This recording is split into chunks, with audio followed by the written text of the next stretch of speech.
The Futile Facade. Chapter 8. The day following Halloween, Rigel was ambushed in her own common room. The perpetrator, a petite blonde girl with soft blue eyes and a no-nonsense expression, barred her way to the common room entrance with the force of her gaze alone. She gave no care to Rigel's protests that she had brewing to do, ushering her instead toward a low-backed couch by one of the fireplaces. Rigel sank slowly into the cushions, despair creeping into her soul. Her ingredients would shrivel in disuse, she insisted, and her knives would get up to mischief if left alone too long. Her cautionary words were met with an unimpressed stare as her tormentor arranged a stack of folders on the table before them. When Rigel suggested that her cauldron might be missing her, Pansy fixed her with an exasperated frown. "Rigel, this is important. I promise you can go brew when we're finished." Millie is helping, too," Pansy said. "There she is." She waved the dark-haired girl over and motioned for Rigel to make room for her on her other side. She shifted toward the middle of the couch, feeling very much as though she'd walked into a trap she couldn't see yet. Millicent came armed with yet another stack of folders, which she arranged beside Pansy's. "Are we studying for something I'm not aware of?" Rigel asked, looking blankly at all the parchment before her. "Yes and no," Pansy said, smiling serenely at her. "These are dossiers." "Dossiers," Rigel repeated. "On me." Morgana, she hoped there didn't exist so much information on her in the world. Millicent snorted. "On your competition, Rigel." Obviously, she muttered, sighing. She was not going to have time to brew today after all. Not if she wanted to make it to Draco's dueling club later that afternoon as well. First up, the other purebloods. They are your biggest competition until the preliminaries are over. Victor Crumb you've probably heard of, but don't think his Quidditch ability is the only thing going for him. Millicent pulled the file on top of her pile toward her and opened it. This is a collection of his stats from last season. Ignoring the ones exclusive to Quidditch, his agility and reflexes are well above average, even for a professional Quidditch player. His training reports all note that Crumb is absolutely ruthless when going after the snitch, so we can expect him to be pretty cutthroat in the tournament as well. "How are you getting this information?" she asked, a bit alarmed. "And when?" "The participants were only announced last night." "Here and there." Millicent shrugged. "A lot of it is public record. And we've been compiling information on the most likely candidates in each category since the committee began taking submissions." "I thought the committee's process was confidential," Rigel said. Millicent cleared her throat, but pointedly did not answer the unspoken question. "In any case, let's look at his academic performance now. Crumb is quite gifted at transfiguration and the dark arts, by all accounts." "Don't look so alarmed," she added, seeing Rigel's uneasy face. "Dark arts is what they call defense against the dark arts at Durmstrang. They do teach the theory and some practical uses of the dark arts to the upper years, but most of the curriculum is just like ours, familiarization and protection against it. Now, Crumb is highly favored by his headmaster, which is likely how he was selected as the Durmstrang representative. That said, his own family has a good deal of influence in Bulgarian politics as well. Got all that?" Rigel must have nodded without realizing it, as Pansy was quick to move on. "Next we have Tian Shang," Pansy said, picking up a file of her own. "You can read about each of them in more detail tonight, and we'll quiz you at breakfast tomorrow." That sounded like an awful use of her time, but Rigel knew better than to argue with Pansy while she was in the midst of an explanation. Shang is arguably the most pure-blooded candidate in the competition. She might have the purest blood in the country right now, in fact. It's difficult to say, because Chinese records any older than the Qin dynasty are notoriously difficult to verify. Her family claims to date back to the Shang dynasty, of the great Nukiu's line, and rumor has it she may also be descendant from Qin Shi Huang himself on her mother's side. Millicent broke in. "No one can prove that, of course, as the ancient wizard went into hiding after faking his death and his descendants lived in obscurity to protect the secrets of their magical heritage." "Just so," Pansy agreed. "Still, she is not someone you want to offend. Her father is a public figure in the court of the Chinese high mystics. As to her personal skills, we don't know much. Chinese wizards tend to specialize in herbology, potions, runes, and alchemy, but we're still working to gather information on Shang's particular strengths. There is no established magical school for China, as families tend to train their own sons and daughters exclusively, so we're relying on Millie's international connections and certain other students with foreign affiliations for information on her. What about Muggle-borns? Rigel asked, frowning. Do they not get schooled? There is some debate, Millicent said, grimacing back at her. The Chinese claim there are no Muggle-borns in their country. Some scholars suspect that anyone discovered with magical ability in China who is not of the established lines is either adopted into one or made to disappear. China is one of the few countries where the Muggle government is not apprised of the existence of magic at all, so it's a lot harder to hold their wizards accountable for their interactions with the Muggle community. Rigel felt sickened. If that were true, it meant blood inequality was not only prevalent outside of magical Britain, but worse in at least one place. As you know, the next candidate, Fleur Delacour, is 1/4 Veela, which is why she was placed in the half-blood category instead of the pure blood. She is one of Beauxbaton's top students, and her motivations for entering likely rest on the Promised World Tour. She has repeatedly expressed the ambition to travel and learn other languages among her close friends. How do you know this? Rigel asked again. Pansy, tell me true, are you a Legilimens? Legilimency is such a touch-and-go art, Pansy said airily. People lie to themselves, too, you know. There is little information that careful questioning of multiple reliable sources can't confirm, however. Where was I? Delacour is particularly adept at charms and care of magical creatures, with a strong interest in curses and counter-curses that is bolstered by a relatively high level of natural intelligence. Then there is her Veela charm. It's weak, compared to a fully fledged Veela, but it will distract you if you let it. Noted. Rigel would keep her occlumency strong in Delacour's vicinity. Now Matthews Sousa, Millicent said. She waggled her eyebrows. It is currently unclear how he was selected for this competition. He had glowing recommendations in his application package, but according to a couple of witches I know at Castelobruxo, Sousa is persona non grata there. He's apparently quite gifted, but hardly attends classes. He's some kind of potions prodigy, to hear these two tell it, but they also say he's been repeatedly caught with contraband ingredients and is always causing trouble for the school. Still, you can expect him to be knowledgeable about herbology and potions, and he may be at an advantage in the first task, as his school is situated in the Amazon jungle, somewhere in the northern part of Brazil. The last half-blood is Antiope, born Eileen Ross, originally from Scotland, Pansy said, reading off the respective file. Apparently, she's related to Professor McGonagall through the professor's maternal line. McGonagall's grandmother attended Chelsea OEQs and became one of the Athenae with the name Minerva. That name was passed down to our professor, though she declined to attend Chelsea OEQs herself.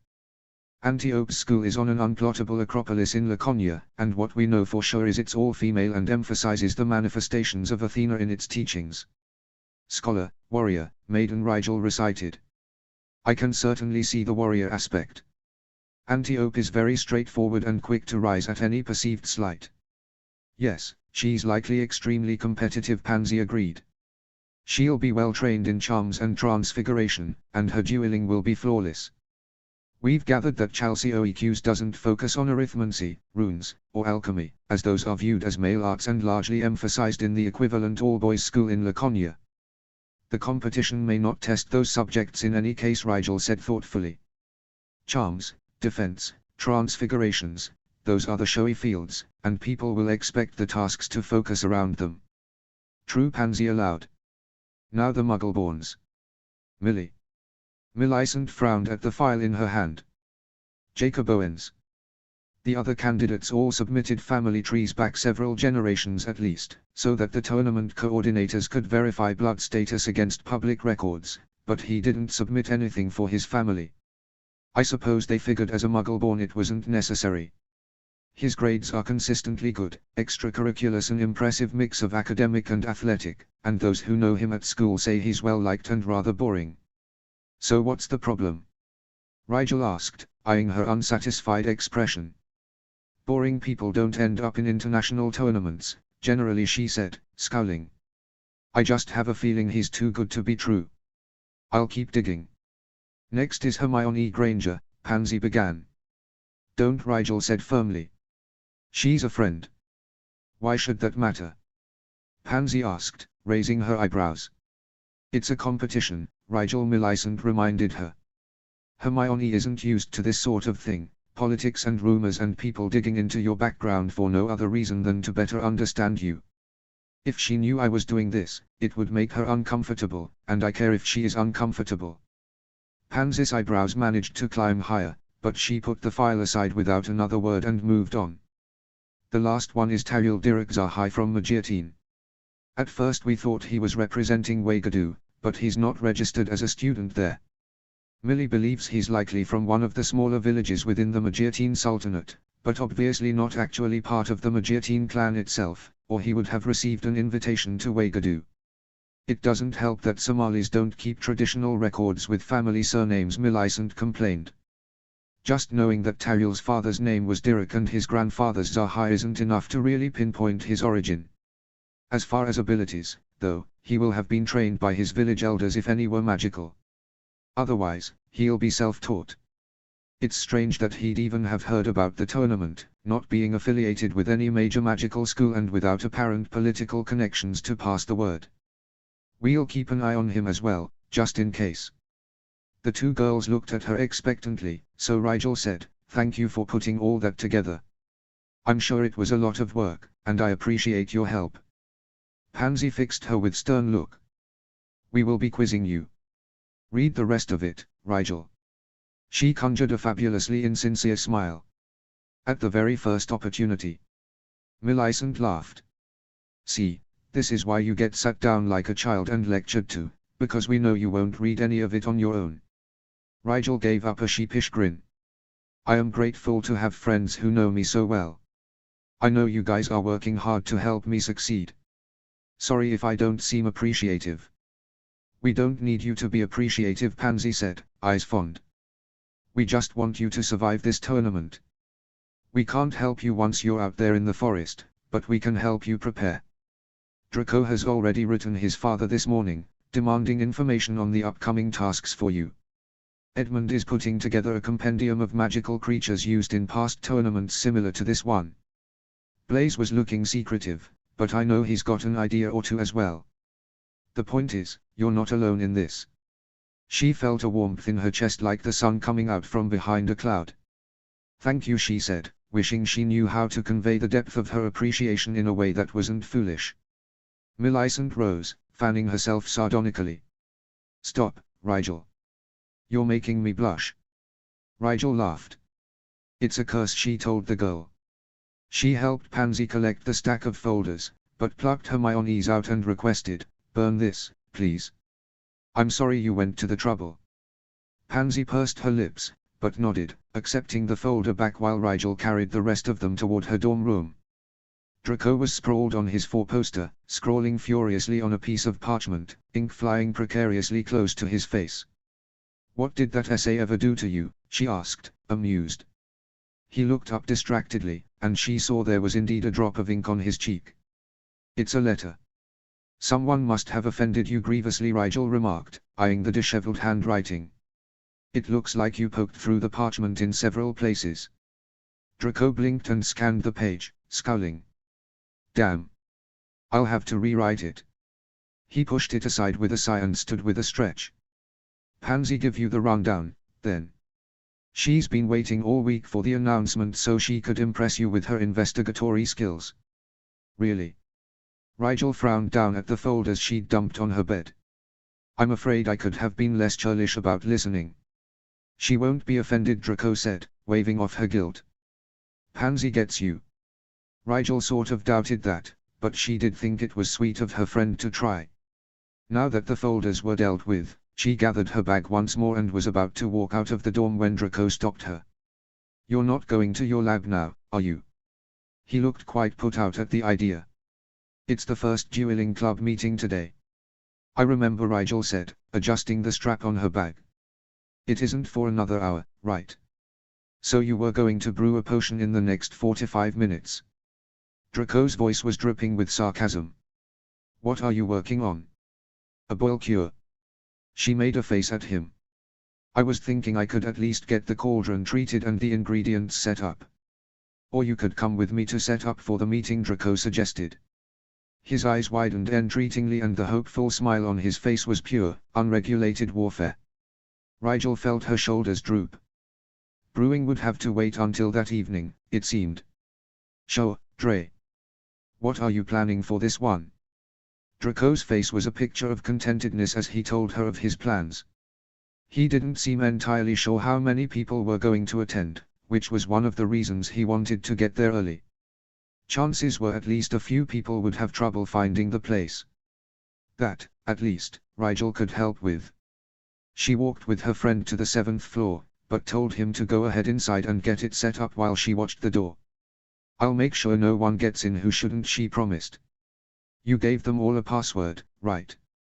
Duck Agency, he said, a bit embarrassed. It was Pansy's idea. Every week it'll be something innocuous or silly that DA could stand for. Duck Agency it is, Rigel said, smiling. Do you think I can convince Ron he has to quack to get inside? Draco's eyes lit up with humor. I'll give you a sickle if you can. He disappeared into the come and go room, and Rigel took up a station outside. She'd told Draco she was going to practice using her sensing ability to monitor anyone approaching, but in reality she wasn't skilled enough to tell the difference between individual people, yet, so she took out the Marauder's map and let her eyes roam over the hallways around her. The first to arrive was Pansy, of course, and she smiled at Rigel as she approached. Has he worked himself into a nervous frenzy, she asked. If he hasn't rearranged the room 3 times by now, that boy isn't Draco Malfoy, Rigel said. Calm him down, won't you? Don't ask me for miracles. Nevertheless, Rigel knew Pansy would try. The Weasleys arrived next, Ron apparently engaged in a furious argument with his older brothers over whether or not Draco was having him on. You can walk about all day, but we're telling you, Ron Fred was saying quietly. There is no room in this corridor, George agreed. We've been over every inch of this castle. Well, it doesn't hurt to look again, Ron said. He spotted Rigel loitering and broke into a jog. Rigel. Tell these two that there really is a Duck Agency up here. Rigel gave her best mysterious smile. Only if you say it in duck. What? Ron's face began to turn red. Look, is this a joke or not? Quack. Rigel said, tilting her head in affected confusion. Quack quack. Quack. Ron muttered weakly, looking entirely certain that he was being pranked. Right this way, Rigel said, stepping to the side and gesturing to the nondescript door behind her. The twins had caught up to their brother at this point, but had nothing to say as Ron pushed the door open and revealed the cavernous space beyond. Blimey. This is brilliant, he said, flashing Rigel a grin. He disappeared inside and Rigel turned expectant eyes on the other two. Are you here for the Duck Agency? She asked, smiling at their dumbfounded confusion. This was not here before, Fred declared. Did you somehow conjure a new room inside Hogwarts? George asked, staring at her. What? No. Why do people keep assuming? Rigel shook her head with a laugh. This has been here all along. It's normally hidden, though. Their faces cleared in understanding. There's a password. Fred said excitedly. Or a secret action. Like the kitchens. Almost, Rigel agreed. She leaned closer and lowered her voice. I'll tell you the secret, if and only if you promise to use it well. We promise, George vowed, taking Fred's hand and placing it over his own heart. Tell us, O wise one. The room only comes to those who need it, Rigel revealed, quite enjoying herself. If you have something you require, simply walk past this stretch of wall 3 times while thinking of what you need, and the room of requirement will appear with whatever it is. Their eyes were like saucers. It changes. George sucked in a breath. He and Fred exchanged a glance and they both exhaled. Wicked. She bowed them through the doors and resumed her monitoring of the map. Closer to the appointed time, regulars of last year's club began trickling toward her station. Some, particularly the older students like Rosier and Rookwood, were surprised by the presence of a room along a corridor they had walked before, but most simply shrugged it off as one of Hogwarts' eccentricities. Neville brought Seamus Finnegan, Parvati Patil, and her sister, Padma. Angelina Johnson came with Alicia Spinett, and Katie Bell brought Cormac McLagan. Ginny came blazing down the hallway with a harried-looking Michael Corner at her heels, and Rigel couldn't tell exactly what the look the redhead shot her was supposed to convey, but she got the feeling she hadn't planned to bring the Ravenclaw boy. Also from Ravenclaw came Terry Boot and Anthony Goldstein, neither of which seemed entirely certain of their decision to be there as they hesitantly asked about the Duck Agency meeting place. Cedric Diggory came, accompanied by a skeptical-looking Zacharias Smith and Ernie Macmillan. Susan Bones trailed behind them with a nervous Hannah Abbott. All five Hufflepuffs bid her good day, though she noted Smith and Macmillan were not wholly sincere. Diggory hung back and gave her a rueful smile when his housemates had gone through the door. "Congratulations on being chosen for the tournament, Black," he said. He looked like he meant it, so she smiled and thanked him. "Sorry about the others," he added, ducking his head with a boyish charm. "They were rooting for me, but I've told them you're a good choice, too." "It's quite all right," she assured him. "I didn't expect to have everyone's support. I'm only a fourth year, after all." "Age isn't everything," Diggory disagreed. "Good luck." She thanked him again, and he joined the others inside. She glanced down at the map, thinking that just about everyone she'd expected, and a few she hadn't, had already arrived. It was nearing the appointed hour, and she was considering leaving her post and asking the room to hide the door when she caught sight of Ju several corridors over on the map, wandering somewhat aimlessly. There was no one else nearby on the 7th floor, so Rigel took off at a brisk walk toward the older girl's location. She found her examining a tapestry with a frown. "Ju," she called, waving the girl over. "Are you looking for the club?" "Rigel." She was openly relieved. "Yes. I know you gave me directions, but I can't remember which tapestry I was looking for." "I'll take you." Rigel led her back toward the come-and-go room. "It's great you decided to come. I really do need the practice," Ju murmured embarrassedly. "Thanks again for inviting me." "You're welcome," Rigel said easily. When they reached the room, Rigel sent the Ravenclaw inside and checked the map one last time for any stragglers before slipping into the room and asking it to seal the door behind her. Draco had created an open hall with a high ceiling. Stacks of cushions stood next to a teaching dummy in the middle of the floor, and the students who'd come to the meeting stood in a loose circle around her friend. Rigel raised her hand and gave him the thumbs up to signal that everyone was present, then joined the circle unobtrusively and watched Draco take charge of the room. "Now that we're all here, welcome to the Dueling Association. If you've been invited to this meeting, you're either a member of last year's club that was unfortunately disbanded or you've expressed an interest in extracurricular dueling practice." Draco looked around the room with appraising eyes. "To be perfectly clear, this club is not official, and, if the faculty gets wind of it, will be banned in a heartbeat, so I'm asking everyone here to sign this parchment before we begin." He held up a roll of parchment so everyone could see. "This is a binding agreement to keep the location and existence of this club a secret unless given permission by myself, Pansy Parkinson, or Rigel Black to divulge it. Everyone will sign it before leaving this room, regardless of whether or not you intend to continue attending club meetings in the future." There were a few grumbling complaints, but Draco cut them off. "You were all made aware of this stipulation when you were invited to the club, so there's no use complaining now," he said loudly. "Line up and sign, then we will begin." The Weasley twins were the first in line. At Draco's raised eyebrow, George shrugged. "Seeing this place, we totally understand why you want it kept secret. Signing this is well worth learning such a useful secret about the castle." Their argument proved persuasive, as the others all proceeded to sign the parchment with more or less good grace. Draco handed the parchment off to Pansy, who tucked it away. "Great," he said, clapping his hands. "For those of you who were with us last year, you know we usually start with stretching and agility drills, then footwork patterns, and finally practice duels. Since there are so many new faces, however, we're going to split the group in half. Experienced duelers who know the basic footwork and are familiar with at least a few structured spell combinations, to this side of the hall, beginners and those less confident in their skills, to the other." The students began to sort themselves, though there were more among the 24 or so who self-identified as advanced than there were beginners. Seeing this, Draco grimaced. "All right, those of you in the advanced group who weren't part of the club last year, speak to Ron Weasley about your level of experience. He'll determine which group you start in. Pansy, you're with the beginners. Go easy on them. Pansy smiled angelically, and Rigel could see the exact moment several newcomers decided to underestimate her.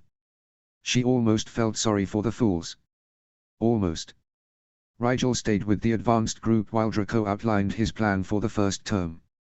The idea is to holistically improve everyone's dueling. To do this, I'm going to be evaluating you for the first few meetings based on random pairings. Once I have a good grasp of strengths and weaknesses, I'll determine the matches going forward in order to force people into confronting styles they aren't as comfortable with. Each meeting, we'll learn a new technique, footwork pattern, or spell, and I'll ask you to apply it in your duels. If there is anything in particular you want to learn, bring it to me before or after the session and I'll do my best to work it in. Any questions so far? What qualifies you to teach the club? Diggory asked. His face was friendly, but his eyes flickered to the back of Macmillan's head as he said it, which told Rigel he was probably asking the question on everyone's mind before the younger Hufflepuff could make a snide remark about it. In addition to scoring top in my year in last year's dueling class, I spent all of last year running the club and most of the summer devising lesson plans and studying advanced dueling techniques from around the world. Draco's voice was even as he said this, not irritated or haughty in the least, and Rigel had to be proud of her friend. He'd come a long way from the boy who had provoked Ron into shooting a Jellybrain's jinx at him in first year. I can vouch for his ability, Rookwood offered. We improved a lot last year under Draco's tutelage. Draco kept his expression blank, but the flush of color along his collar betrayed his embarrassed pleasure at the praise. He really could be rather self-conscious, for someone who acted so self-assured, she reflected. Excellent, Diggory said cheerfully. I retract my question and look forward to learning from you. Anyone else? No. We'll get started then. Ron, have you got them sorted? Draco looked to the tall redhead who had his arms folded stubbornly as he stared down his housemate, Cormac McLagan. McLagan was just about to join the other group. Ron's face was set, but McLagan seemed to have no intention of doing any such thing. I'm not a beginner, he insisted. Just because I didn't take the class or join your club last year, doesn't mean I don't know anything about dueling. I went to dueling camp when I was 12. You need a proper refresher before jumping into the advanced group, Ron told him. You can move back as soon as Parkinson says so. This is necessary so you don't end up injured, all right? What if I beat Parkinson in a duel? The older boy demanded. Then can I stay in this group? Mate, I can barely beat Parkinson in a duel, Ron said, shaking his head. Trust me, you do not want to do that. It doesn't sound like any of you fourth years are qualified to teach this club. Why don't we take a vote and let one of the seventh years take over? McLagan looked around for support, but even the newcomers appeared unsure. You don't have to stay, McLagan Alden drawled. And you certainly weren't invited here to insult our club president. That's all right, Alden Draco said, looking resigned. Why don't we have a little demonstration, to ease McLagan's mind? I'm up for it, McLagan declared. No, I wouldn't duel a beginner, Draco said archly. It wouldn't be fair. I'll duel Ron. Or Pansy if you like. Since you questioned both of their abilities. McLagan scowled, but didn't say anything. Perhaps he realized he'd dug himself into an uncomfortable position. Duel Black Zacharias Smith said loudly. I'm not an instructor, Rigel protested. Black is the Hogwarts champion, right? I'm sure a lot of us are curious as to what he's capable of, Smith reasoned. And he's in the advanced group, so it should be no trouble for your conscience, Malfoy. Rigel waited for Draco to refuse, but instead found him looking consideringly at her. She widened her eyes in a mild glare, lest he have any doubts as to her willingness to participate. While he was thinking, other people chimed in. I'd watch that. Let's see the champion duel. They'd caught the attention of the beginners group, too, and now Pansy had come over to see what was going on. Rigel, Draco, are you dueling? Mr. McLagan has requested a demonstration of my ability to run this club, Draco informed her. Well, there's no better test than a duel with Rigel, Pansy said slowly. He's by far the trickiest of the group. Thanks, Pan. Rigel sighed. There didn't seem to be any getting out of it, with Pansy and Draco in agreement. She stretched her arms out as the students backed away from the center of the hall to give them space. She hadn't dueled Draco since the previous spring. He'd spent the entire summer practicing, but then, so had she. If she could remember not to use any of her free dueling tricks, she would surprise him. Ron stood as mediator, and when Rigel and Draco had exchanged formal bows, he called for them to begin. Draco sprang backwards, but Rigel darted forward just as fast. Her friend was more comfortable with a ranged exchange, so she would take the duel to close quarters as often as possible. He spun on perfect footwork around her first spell, but she'd anticipated and already sent a silent Incarcerus to the side after him. The blonde boy muttered a severing curse without pausing, and his unhesitant steps took him directly behind her. Rigel pivoted and raised a shield between them just in time for it to intercept Draco's stunner. She dropped it as soon as the spell dissipated and ran forward after Draco's retreating form. He shot 2 relashos in an effort to slow her advance, and Rigel darted in a quick zigzag to avoid them. Draco's next spell came at her feet, a tripping jinx, but Rigel launched herself over it in an athletic leap that would bring her within 3 paces of her opponent. At the apex of her jump, she overpowered Lumos directly into Draco's face. He swore and rolled to the side to avoid her follow-up stunner while blindly erecting a shield between them. He held it while wiping at his eyes with his non-dominant hand. Rigel repositioned herself patiently, slowly stalking in a circle around him, and she heard someone mutter, "Merlin's teats," that was fast from their audience. Draco shook his head, blinking quickly. "That was cruel, Rigel. Buck up, Dre. We're just getting started," she said with a small smile. She knew her friend could do better. Quick as a snake, Draco shot a reducto so powerful it blasted through his own shield before continuing toward her in a dark cloud of sheer destruction. Narrowing her eyes, Rigel charged toward it while projecting a fortis before her like a battering ram. The reducto parted like water against her shield, and she saw Draco's eyes widen as he leapt sideways to avoid being knocked backward.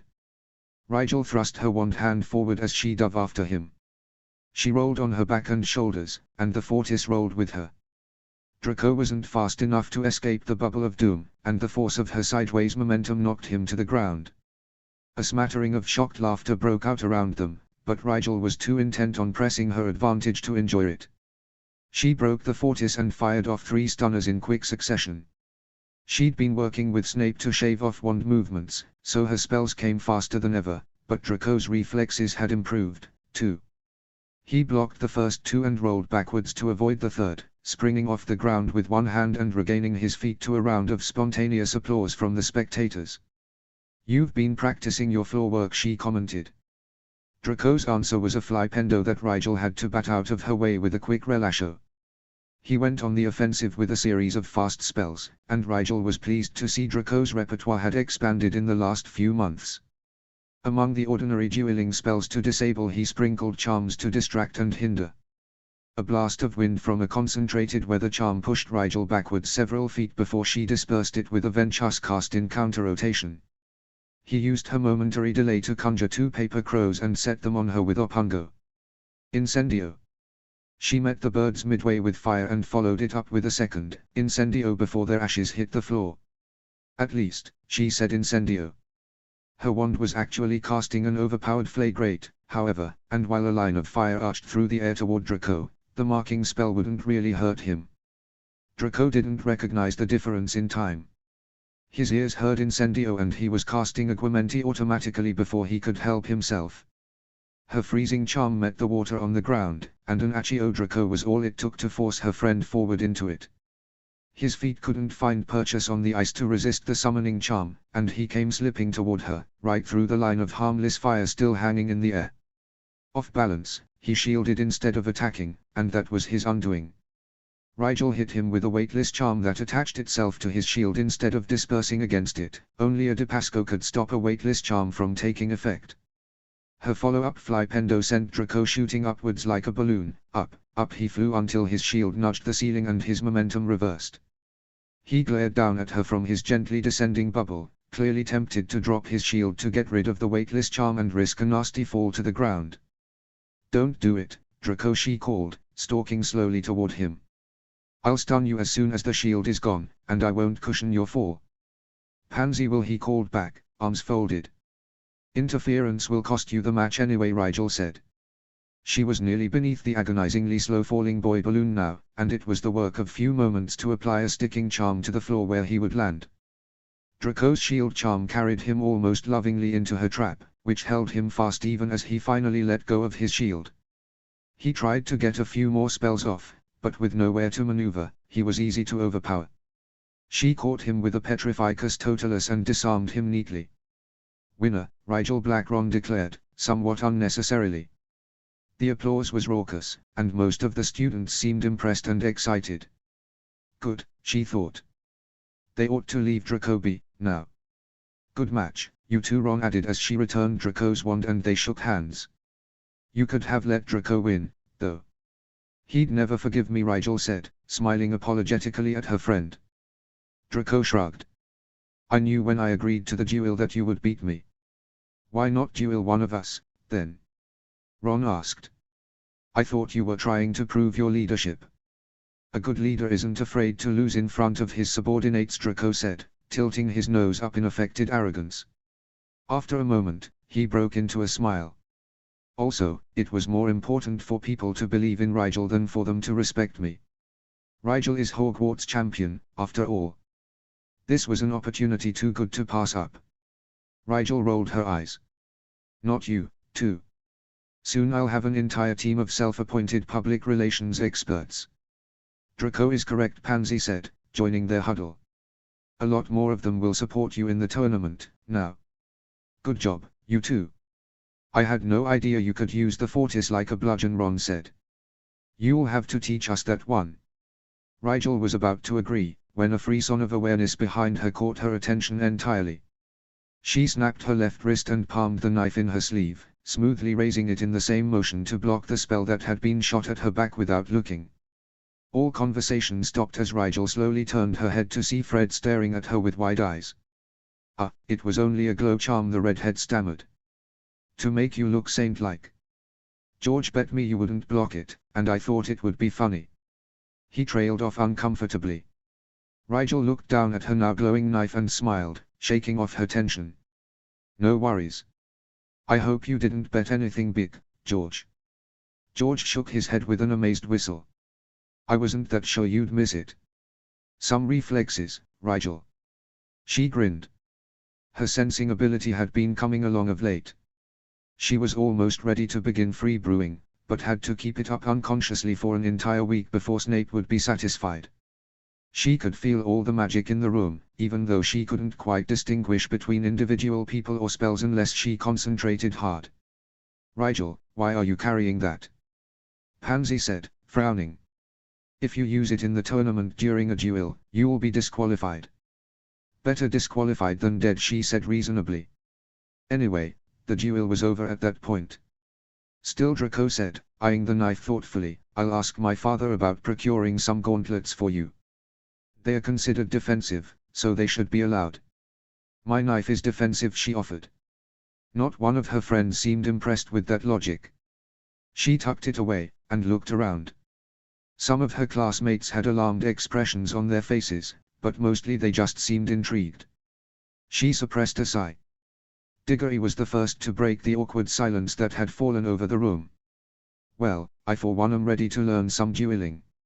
Satisfied McLaggen. They seem to have some idea what they are doing, the Gryffindor boy said, shrugging. Let's get on with it, then. If that isn't a glowing thank you for the demonstration, Malfoy, I doubt I've ever heard one, Diggory said happily. Draco snorted. All right. Beginners back to Pansy. You're going to start with the Colories exercises, and no more arguments. Nobody gets good at dueling overnight. Advanced group, get stretching. Rigel rolled her shoulders and winced as a bruise made itself known on her back. She must have landed harder than she realized when she was rolling. She poked at it gingerly. A tap on her shoulder made her look over to see Ju standing hesitantly beside her. Did you injure yourself? I can heal it, if you like, the dark-haired girl offered. Rigel grimaced. It's just a bruise, I think. I'll get to it later.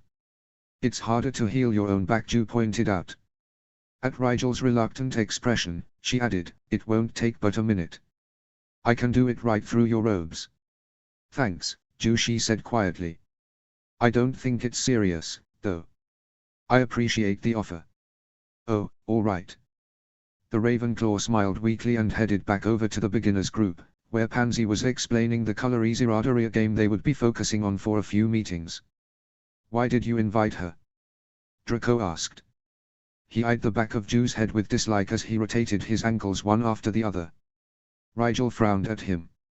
She needs extra practice in defense, and you have to admit having another healer around is a good precaution. With the tournament, I won't be able to make every meeting. Ju is a good healer.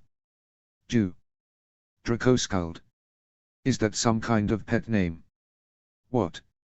No. It's how she says her name, that's all Rigel told him. She wondered why he was so annoyed at the girl's presence. She wasn't the only new face by any stretch. Give her a chance. You were skeptical about Ron, too, at first. Now he's your best sounding board, isn't he? This isn't about Ron, Draco grumbled.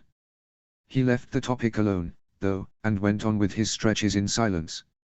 Rigel mentally shrugged off his peculiar irritation. He was probably still a bit sore that she'd beat him in the duel. As Draco walked the group through their first combination, she combed over the duel in her mind, mentally noting where she would have done something different if she'd had more time to consider her reactions. All in all, she was impressed with Draco and not too disappointed in her return to formal dueling in light of her summer focused on free dueling. Granted, a couple of those moves hadn't been strictly in the realm of traditional formal dueling, but she hadn't bent the rules too far. At least no one could say her style wasn't unique. -0. HP. -0. Toward the end of the first week in November, Rigel ran into Hermione Granger in the dungeons, of all places. The curly-haired girl seemed to be cutting haphazardly across the less-used corridors, and if Rigel wasn't on her way back from her lab, she doubted anyone would have come across the girl. Lost or exploring? Rigel asked, smiling as Hermione whirled and let out an exasperated sigh. You shouldn't sneak up on people, she admonished, tossing her curly hair back from her face in an irritated motion. As it happens, I am lost. I'm looking for the library. I asked someone near the entrance hall for directions, but I'm beginning to suspect he lied to me. Seeing as she was in the dungeons, Rigel was inclined to agree. I'll take you, she said. Sorry if some of my schoolmates aren't being hospitable.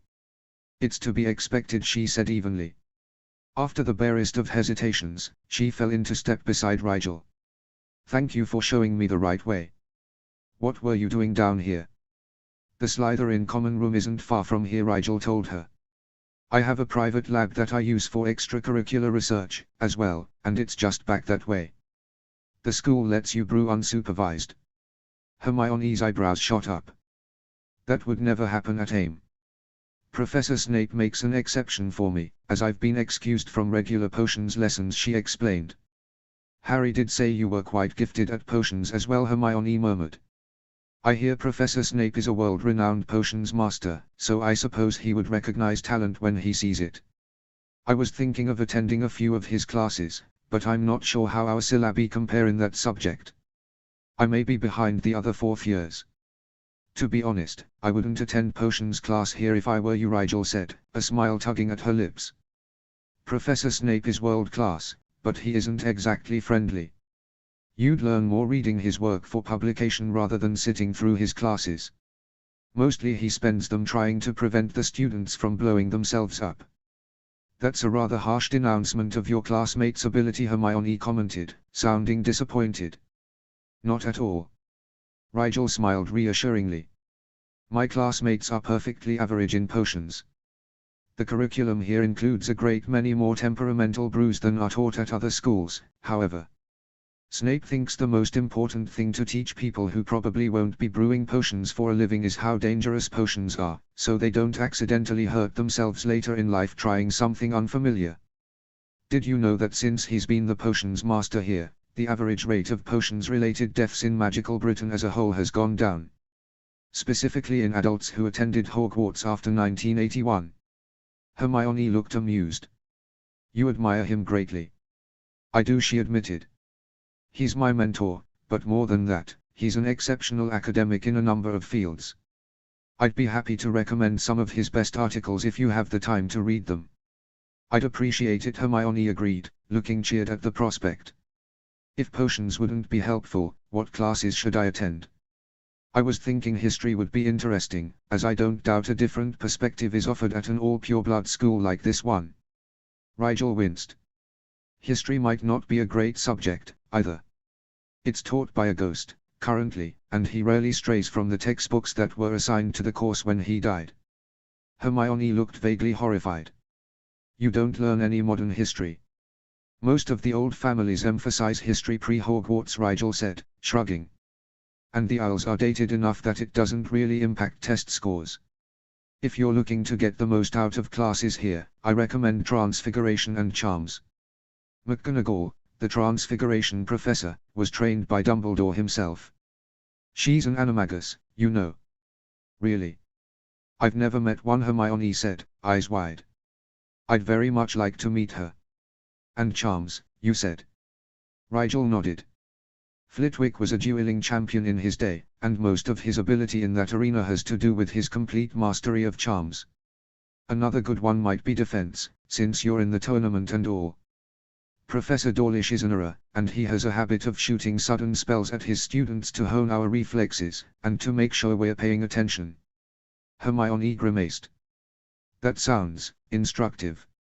It's more harrowing than anything, but I have noticed an improvement in my reaction time over the past month. What else?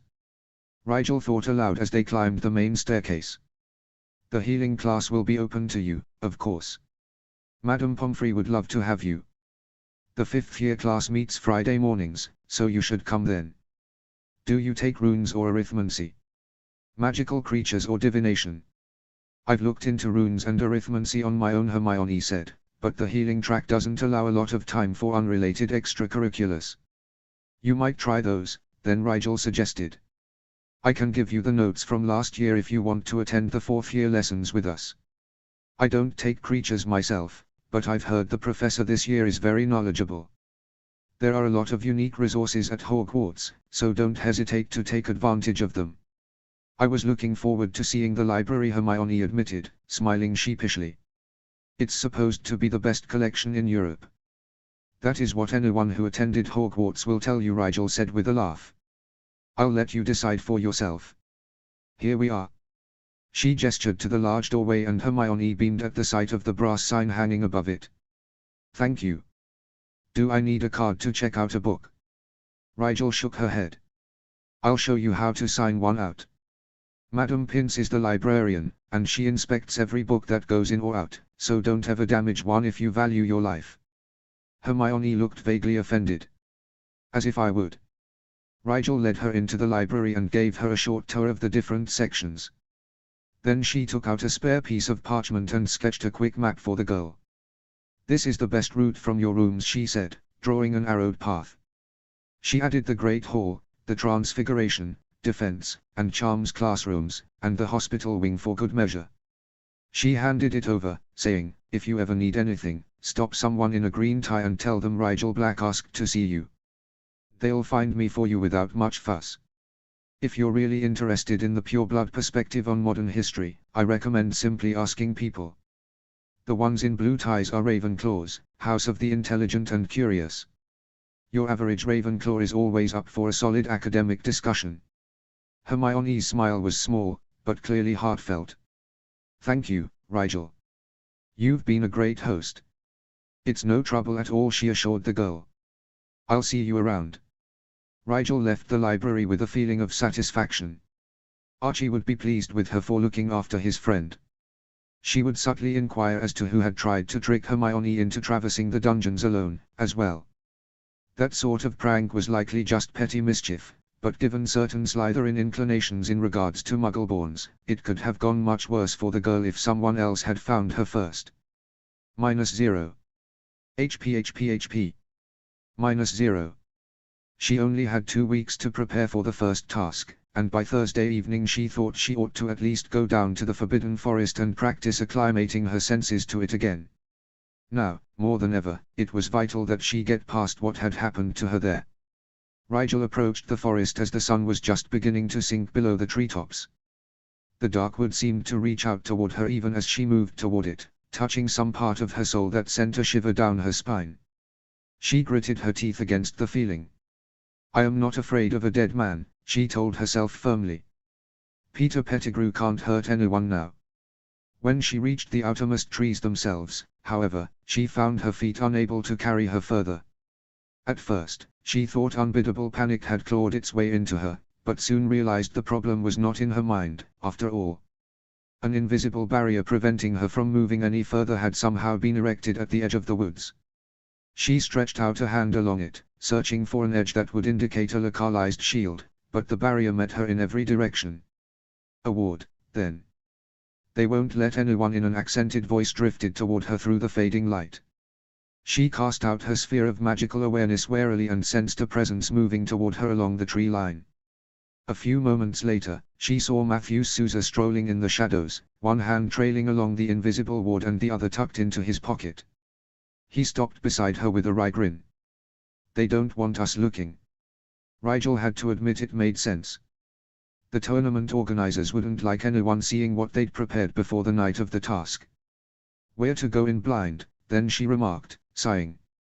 "I don't like surprises." "Surprises, I don't mind," Souza said, eyeing the forest through his shaggy hair with something like wistfulness. "I came to get some salvia. It grows here, no?" She blinked. Salvia was a species of mint that could mean many things, from common sage to kia, but most of it wasn't native to Scotland. "I suppose it could, but you would have had to go fairly far into the forest to find it. I've never seen any." "Ah." His handsome face closed in disappointment and he ran a hand through his thick, dark hair. "I will look another place." He started to walk away, but Rigel said, "Wait. I probably have a little, if you want it." Souza's eyebrows rose. "Really?" She rummaged into her bag for her potions kit. "What type of salvia are you looking for?" "Clary. Danshan." "Not sure the English name," Souza said, cocking his head at her with interest as she found the correct subcompartment in her kit. "Very tall plant, with big, green leaves.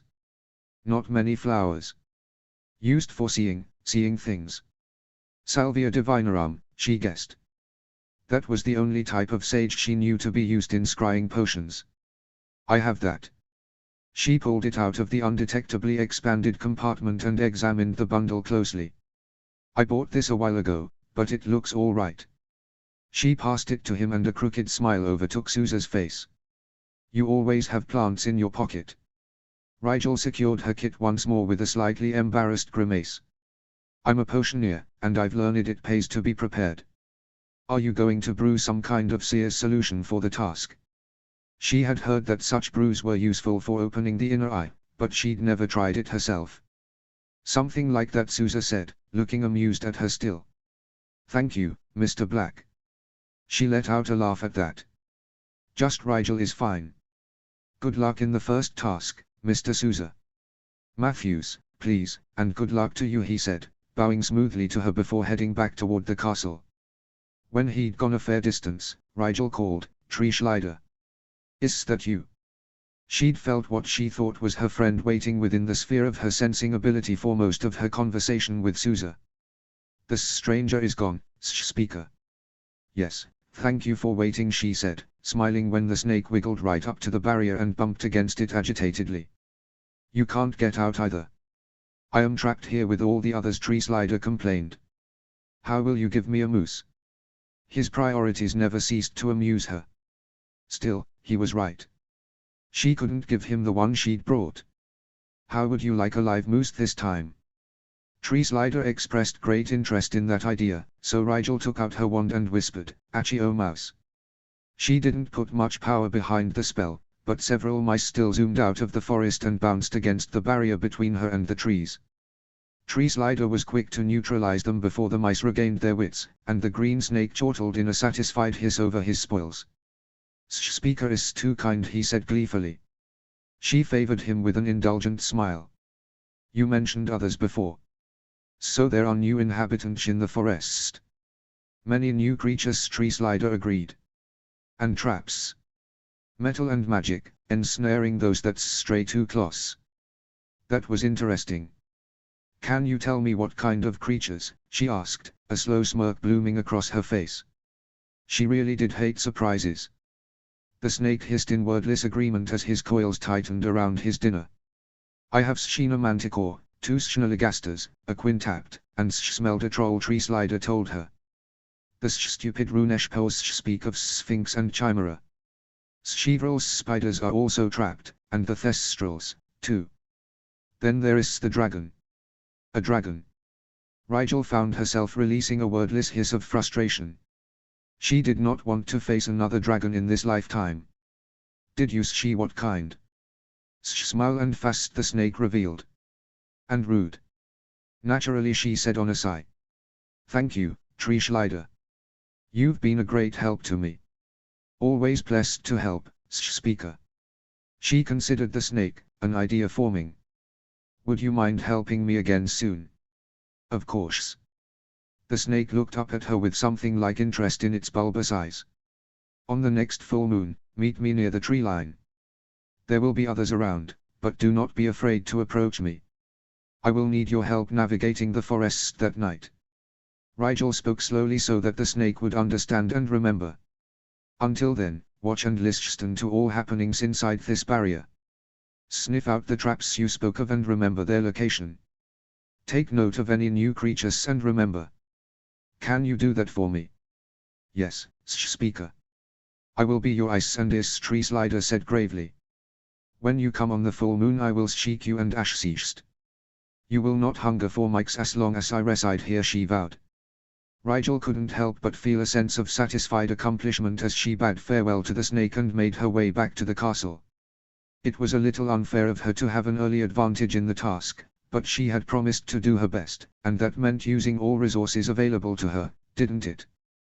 Tree Slider would be useful in more than one way, she mused. His presence might just be the steadying reassurance that kept her from having a breakdown in the middle of the forest. Surrounded by dangerous creatures. At night. Rigel grimaced. Perhaps she would brew a potion to help her see in the dark. Snape would likely have a good recipe, and if not, well, she hadn't taken her invisibility cloak to the restricted section for some time. -0. HP. -0. The week before the first task found her in Lab 3 once more, but Snape was not interested in brewing with her. All of his attention was on the upcoming task, and none of Rigel's assurances that she had it in hand made an impact on his single-minded focus. If you die in this task it won't matter if I teach you to free brew, he snapped at her when she complained that she didn't want to go over physical shields again. If I die without learning to free brew I shall haunt you without mercy, she muttered with a sullen scowl. She was supposed to be learning potions from her mentor, not the various viable shields recommended when faced with an acromantula. Do not take this lightly, Snape insisted. What shield will hold against the fist of a forest troll? None of them for long, she said. Trolls were incredibly strong, and it was always better to simply outrun one or trick it somehow. And a quintapt, her head of house pressed. Rigel blinked, then frowned. What makes you think there would be a quintapt in the forest? Struck by suspicion, she cast her mind over the creatures Snape had mentioned in the last hour. A manticore, a chimera, and a thestral had all come up in his comprehensive overview. He knew, she realized with incredulous annoyance. Somehow, Snape knew what the creatures in the forest were. Did Riddle tell you to cover these creatures with me? She demanded, outrage dawning slowly. Snape's eyebrow rose with slow contempt. Why would you imagine such a thing? Maybe because everything you've gone over with me is a recent addition to the closed-off portion of the Forbidden Forest, she said, drawing herself to her full height. It wasn't enough to come close to Snape's height, but it gave wind to her indignation. You're cheating for him. To her surprise, her professor merely smiled at her accusation. So you've discovered the information for yourself. Good, then there's no need for pretense. We must prepare you for an encounter with each potential creature. Rigel knew her face was mutinous. I don't need Riddle to spoon-feed me, she growled. Did it not occur to you two that I could do this on my own? Snape sneered at her. It matters not how you survive, only that you do, Rigel. I will see you prepared. It isn't fair to the others, she protested. It was a weak argument. The tournament would never be fair, and all of it would be for nothing if she didn't win, regardless of how it pricked her pride and her conscience to accept the sort of help Snape offered. All staff members have been instructed to assist any candidate who asks them. Minerva for one has already taken the Athenee and the Muggle-born girl under her wing, Snape informed her. As you've managed to come by information on the forest's newly resident population honestly, I fail to see a difference in my preparing you for the very real eventualities you are to face. Rigel's frown remained, but she felt a sigh escape her. If Snape was right, the others were getting help, too, and no matter Riddle's intentions, she had discovered which creatures she'd have to deal with on her own. It would be the height of foolish obstinacy to refuse her head of house's help at this point. Fine. She ran a hand through her bangs agitatedly. I'm mostly worried about the dragon, to be honest, so tell me how I should go about defeating a Peruvian viper tooth. A what? Snape's already chalky complexion whitened further. It was Rigel's turn to raise her eyebrows at him. So Riddle didn't tell you everything. She didn't believe for a moment that Treeslider could be mistaken about the presence of a dragon in the forest. In addition to the ones you've already mentioned, there's the dragon, 2 Snallygastas, and at least 1 Sphinx. Plus several traps, the nature of which I am not certain. The potion's master swore darkly. Snallygastas have impenetrable hides and their talons will slice through almost anything. If you see one, I suggest you distract it, they're unhesitantly inquisitive. And the dragon? Rigel reminded him. A venomous dragon, at that. Avoid it at all costs, Snape said lowly. His eyes burned with anger and something like worry, she thought. It softened her annoyance. Even you cannot hold a shield against dragon fire indefinitely. That was heartening. Not that she wasn't aware of that fact after her encounter the previous year. Do you think the Ministry would approve a special apparition license for me? It would be nice to have a last resort, considering how many of the creatures in the forest could maim her given half a chance. You cannot apparate on Hogwarts grounds, Snape reminded her, eyes narrowing. Even if you could learn in the next 6 days. No telling how far into the forest we'll have to go, though, she pointed out wearily. They could put whatever we're seeking well past the wards, if they wanted. Let's focus on tracking and hiding, Rigel. If escape is your only option, I'd advise bringing a broom. She couldn't tell if he was joking. Are we allowed brooms? She asked. He snorted. If you are not strictly prohibited them, you would do well to consider it. Noted, she said, smiling slightly. It wouldn't be much good for outflying a dragon in a dark forest, but if things did get hairy, she could always go up and out. Then she remembered the barrier. Her face fell. The ward keeping all the creatures in has to go over the top of the trees as well, she said. Otherwise the ones with wings would have flown out by now. Or else they are chained down, Snape mused. Like Pettigrew's dragon, she agreed, grimacing. That was only an adolescent. I'd hate to be the committee member in charge of securing a fully grown breed to the earth. Do not pity your enemies, Snape advised her. Rigel's nose wrinkled. She didn't like the idea of having enemies. Most of the last few years had been geared toward avoiding that, though she had to admit her track record had room for improvement. A broom, then, she said. Anything else? Snape's dark eyes appraised her for a long moment. Have you considered an alliance? Team up with one of the other contestants. It would have to be a half-blood or Muggle-born, she said slowly. Just for the first few tasks, you mean? The only ones you are directly competing against until the final round are Mr. Crumb and Miss Shang, Snape affirmed. Anyone else may be receptive to a helping hand, especially considering you are the only one familiar with the forest. And I know what creatures are inside, she added. Still, would I be in violation of the vow if I helped another candidate? An alliance with a half-blood or Muggle-born in this task does not impact your odds of being chosen the pure-blood champion and advancing in the tournament. Such a move may in fact increase your odds of succeeding. That said, it may be prudent to have an alternate plan, should your blood begin to boil. Snape's voice was light, almost unconcerned, but she could see the sardonic anger still burning behind his impassive features. Her head of house had not come to terms with her agreement with Riddle just yet. Rigel inclined her head. All right. I'll think about that, too. Now can we start free brewing? Snape favored her with a doubtful sneer. Have you maintained the sphere of awareness for an entire week? 5.5 days, she said, widening her eyes and allowing a hopeful smile to cross her features.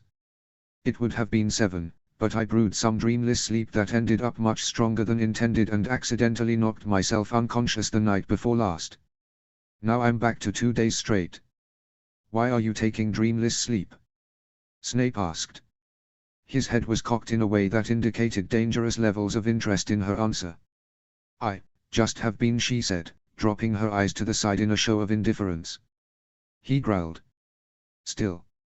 Not a full dose, well, except for when I overbrew it accidentally. Just a little, to take the edge off my subconscious. She glanced up at his forbidding expression and pressed her lips together in annoyance. Nowhere near addictive frequencies. I'm fine. You should not be going back into that forest, he spat, furious enough to begin pacing the small lab in open agitation. That wasn't my doing. Riddle is testing me. He wants to see if I'm still broken, right? Well, I'm not. She fought against the urge to grind her teeth and settled for lifting her chin stubbornly. She needed the dreamless sleep to stay rested for the competition. She had too many things to do during the day to waste her hours in sleep-deprived lethargy. It was times like this she missed her time turner, despite the shiver that the mere thought of the glittering device sent down her spine. Try not to undo all the work that went into repairing you in one night, Snape suggested. His voice positively frothed with a roiling venom. Rigel smiled sweetly in response, though there was acid dripping behind her lips that burned down her throat into her stomach. It pooled there, a fire of resentment that she refused to give voice to. He made it seem as though she'd asked to be kidnapped or strong-armed into a tournament of dubious intent. Left to herself, she doubted she'd ever go more than a few feet into the forest again. I'll do my best, she promised dryly. Go practice your remote sensing. Snape's scowl did not indicate that he found her dissemblance amusing. She bowed with an unnecessary flourish. As Milord bids. Rigel could feel the daggers of his glare following her into the corridor, but she didn't have the wherewithal to soothe her professor's ruffled feathers at the moment. Instead, she had a date with a megalomaniacal piece of aluminum oxide. -0. HP. -0. Her consciousness barely had time to fully manifest into the icy wind of her mindscape before Dom folded the mental space around her and brought her into the cabin-like interior of her mountain. The ceilings looked higher, and various magical creatures of disparate origins hung frozen in intricate taxidermied states of motion amidst the rafters. A black bear stared sightlessly down at her from the nearest beam, its mouth agape in silent, teeth-filled fury. A fire roared cheerfully in the fireplace, which was now framed by a glorious array of stones, some suitable for such construction and others, like an enormous hunk of uncut diamond, too ridiculous to contemplate overlong. The wood floor shone with fresh wax as she made her way to the pair of chairs, more thrones, now, with great, arching backs of interwoven branches. She looked around for any sign of golems, but either Dom had been smart enough to hide them or he'd envisaged ever-shining floors. How have you been? She asked politely as the construct pushed in her chair. He looked the same, a porcelain doll that resembled her current physical form only vaguely. Perhaps she ought to update his shell, to better reflect her current appearance. The only reason he looked that way was to fool intruders, after all. Busy, Dom said, smiling slightly as he claimed his own seat and began carefully pouring tea. I've run through all the magic you gave me the last time you visited. She'd decided to go about having him comb through her magic by only giving him access to a portion of it at a time. As long as he didn't have more than a fifth of it at once, she didn't think he'd be able to cause her any trouble she couldn't handle. She leaned forward, ignoring the steaming teacup in front of her for the moment. What have you found? Anything. You were right.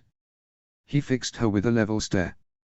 At first it was hard to see, but after some experimentation I noticed that the foreign magic you suspected was just a little slower to react when provoked than your own, vigorously responsive core.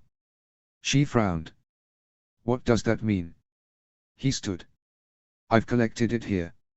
He plucked a crystal flask from the mantel and held it before her eyes with 2 fingers.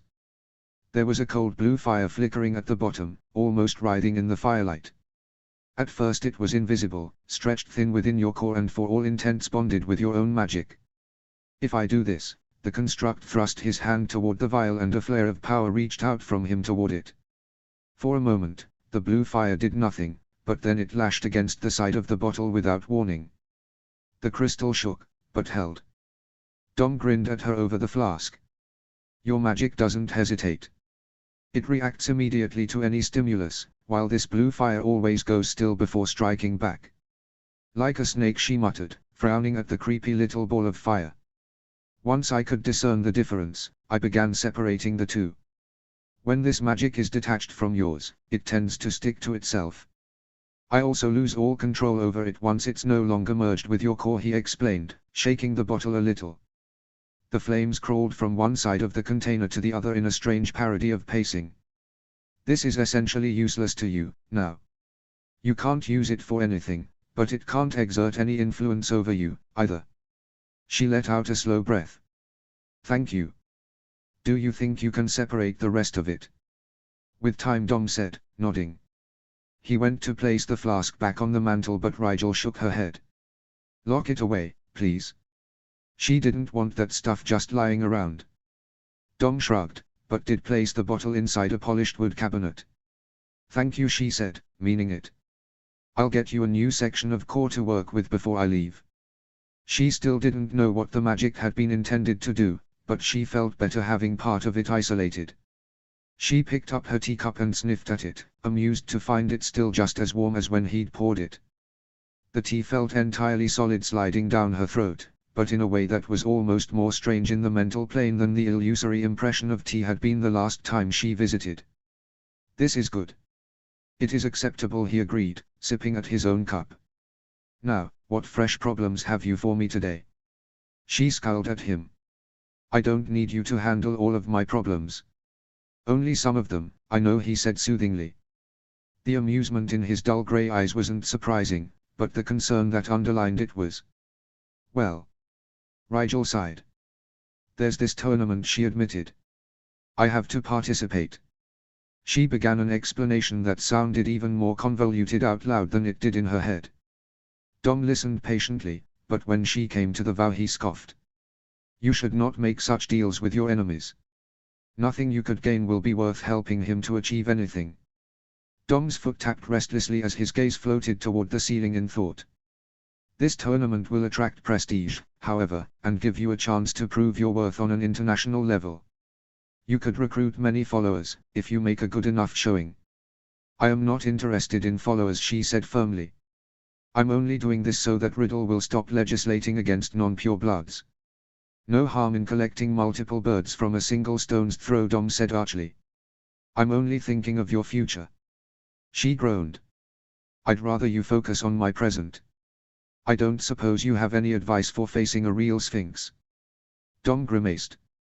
Almost nothing on this earth is worth coming between a sphinx and her treasure. What are they offering the rabble in exchange for competing in this death trap? Rigel laughed. The usual. Money. Fame. A magical staff of Zumez that supposedly amplifies power but is probably mostly decorative. Dom choked on his tea. The Rod of Zoil. He stared at her, entirely aghast. They are giving that hunk of self-important rock to the winner. Why not simply kill them and enslave their will in the spectral plane right off? It would certainly involve laceration. She stared at him. Are you saying, you know the Rod of Zoil? Dom rolled his eyes. Not hardly. I've crossed paths with it once or twice, and I don't relish the memories. She had a disturbing thought. Are all large gemstones sentient? He ignored her. You are going to win this tournament, correct? I think Riddle means me to, she said, suspicious of the smile blooming across his face. It worried her when Dom was too pleased. But seriously, are gemstones above average receptive to magical sentience for some reason? Dom ignored her, too busy smirking over his tea. Excellent. Just marvelous. He started laughing, but caught himself with a cough and simply smiled at her innocently. She was not fooled. I mean, how wonderful. Will you destroy its physical form as well? I don't have any solid plans for it, she said with a frown. Why? No reason, just curious, Dom said, still smiling. Now, you asked about sphinxes. Do not attempt to cross them physically. They will do anything to guard what they've been assigned to protect, which is what makes them such excellent servants. Unfortunately, they have this penchant for riddles that you can use to your advantage. They spent the rest of her time in the mindscape discussing all the riddles Dom had ever heard, but Rigel didn't forget his keen interest in the Rod of Zoil.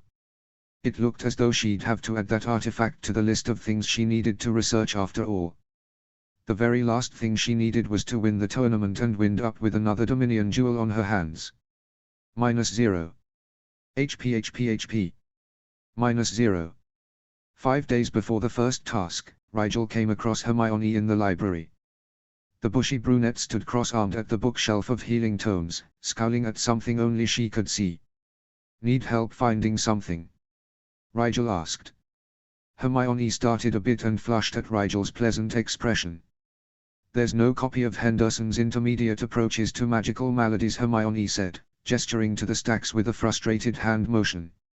I have an essay on diagnosing modern magical mishaps, but no reference material to work with. Rigel nodded in understanding. The Hogwarts library is wonderful, but it isn't as robust in healing as it is in other subjects. She opened her book bag and rummaged for a moment before pulling out the book Hermione needed. Here, use this. I already did that lesson. What do you mean you already did it?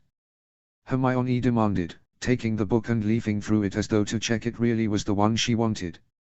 I try to keep up with Harry's syllabus, she said, shrugging. It helps me a lot in my own healing studies here. Harry told me that, Hermione said, shaking her head impatiently. I mean, how can you have studied it already? I just got notice today that we needed to reference this text for our essay. It wasn't in the general syllabus, and there's no way you've written the essay in the last 5 hours. No, Rigel admitted, smiling. I have a faster way of communicating with Harry than I'll post. The book is yours, if you want it. She'd read most of it in any case. The girl clutched the book close to her chest. Thank you.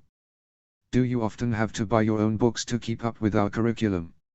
Sometimes, Rigel said, shrugging. Madame Pomfrey also has a good private collection she's happy to lend to the few students she has. If you have any more books you need but can't find here, feel free to ask me. You do like helping me, Hermione commented, a strange look in her eyes. Are you just being nice to me because Harry asked you to? Rigel cocked her head. What makes you think that? She hugged the book tighter to her chest with a pensive frown. I've seen the way your friends look at me in the halls. Like I'm an animal in a zoo they don't want to get too close to. I understand how prejudice works, you know. It's normally something you grow up with, and it can be very hard to change. If you're just humoring me for Harry's sake, I'd rather you not, thanks all the same. She had to admire the girl's pride. At first, I was going to be nice to you for Harry's sake, she admitted, deciding honesty was something Hermione would appreciate. However, what I've seen of you so far, I like. You speak your mind and you're participating in the tournament for reasons I can respect. Coupled with what Harry tells me of your virtues, I'd consider myself lucky to be your friend. What does Hermione sighed. What does Harry say about me? The girl looked interested despite herself. Just that you hung the moon and the sun in the same day, Rigel said. Hermione scoffed. Harry is so hyperbolic. I never know what he really means. Hermione shot Rigel a self-conscious glance, adding, do you refer to Harry as a boy or a girl usually? Rigel felt herself go still. What to say? She took a slow breath. I refer to Harry as a girl to those who know Harry as a girl, and a boy to those who know Harry as a boy, as you do. People who don't know Harry at all will say the Potteress, but those people's perceptions don't matter much. It's so complicated, Hermione said. She didn't sound like she was complaining, exactly, but she did seem frustrated. In the alleys it's the same. Some people refer to Harry as a boy, some as a girl who presents as a boy. It's confusing. Harry wouldn't want you to be confused, Rigel offered, feeling acutely awkward. Think of it like a secret.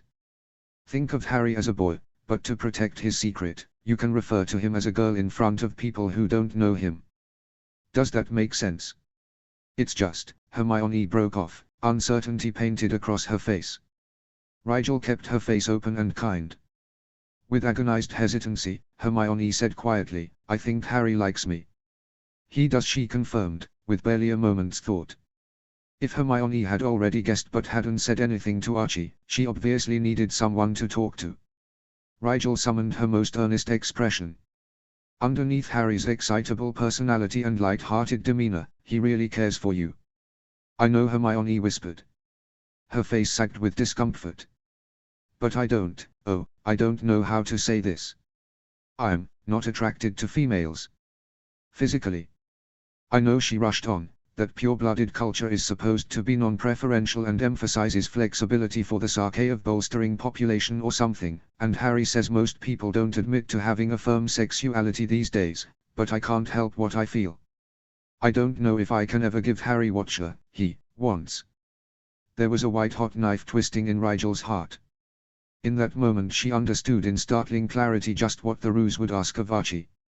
Of course Hermione could not be expected to forego her natural inclinations to entertain a relationship that held no amorous appeal for her. Still, there must be something she could do to help her cousin's cause. I understand, Rigel assured her gently. So does Harry. He won't ever press you, Hermione. Harry values your friendship too much to push you away or make you uncomfortable. Hermione bit her lip. I just hate to disappoint him. He's my best friend. It didn't used to be this complicated. Apparently, that's a normal teenage sentiment, Rigel said wryly. Hermione smiled weakly. Nothing has been normal since my 11th birthday. I can't bring myself to regret that, though. It's precious, this life. The girl made a vague gesture to the stacks around them, but Rigel knew it was meant to encompass the castle itself, and so much more.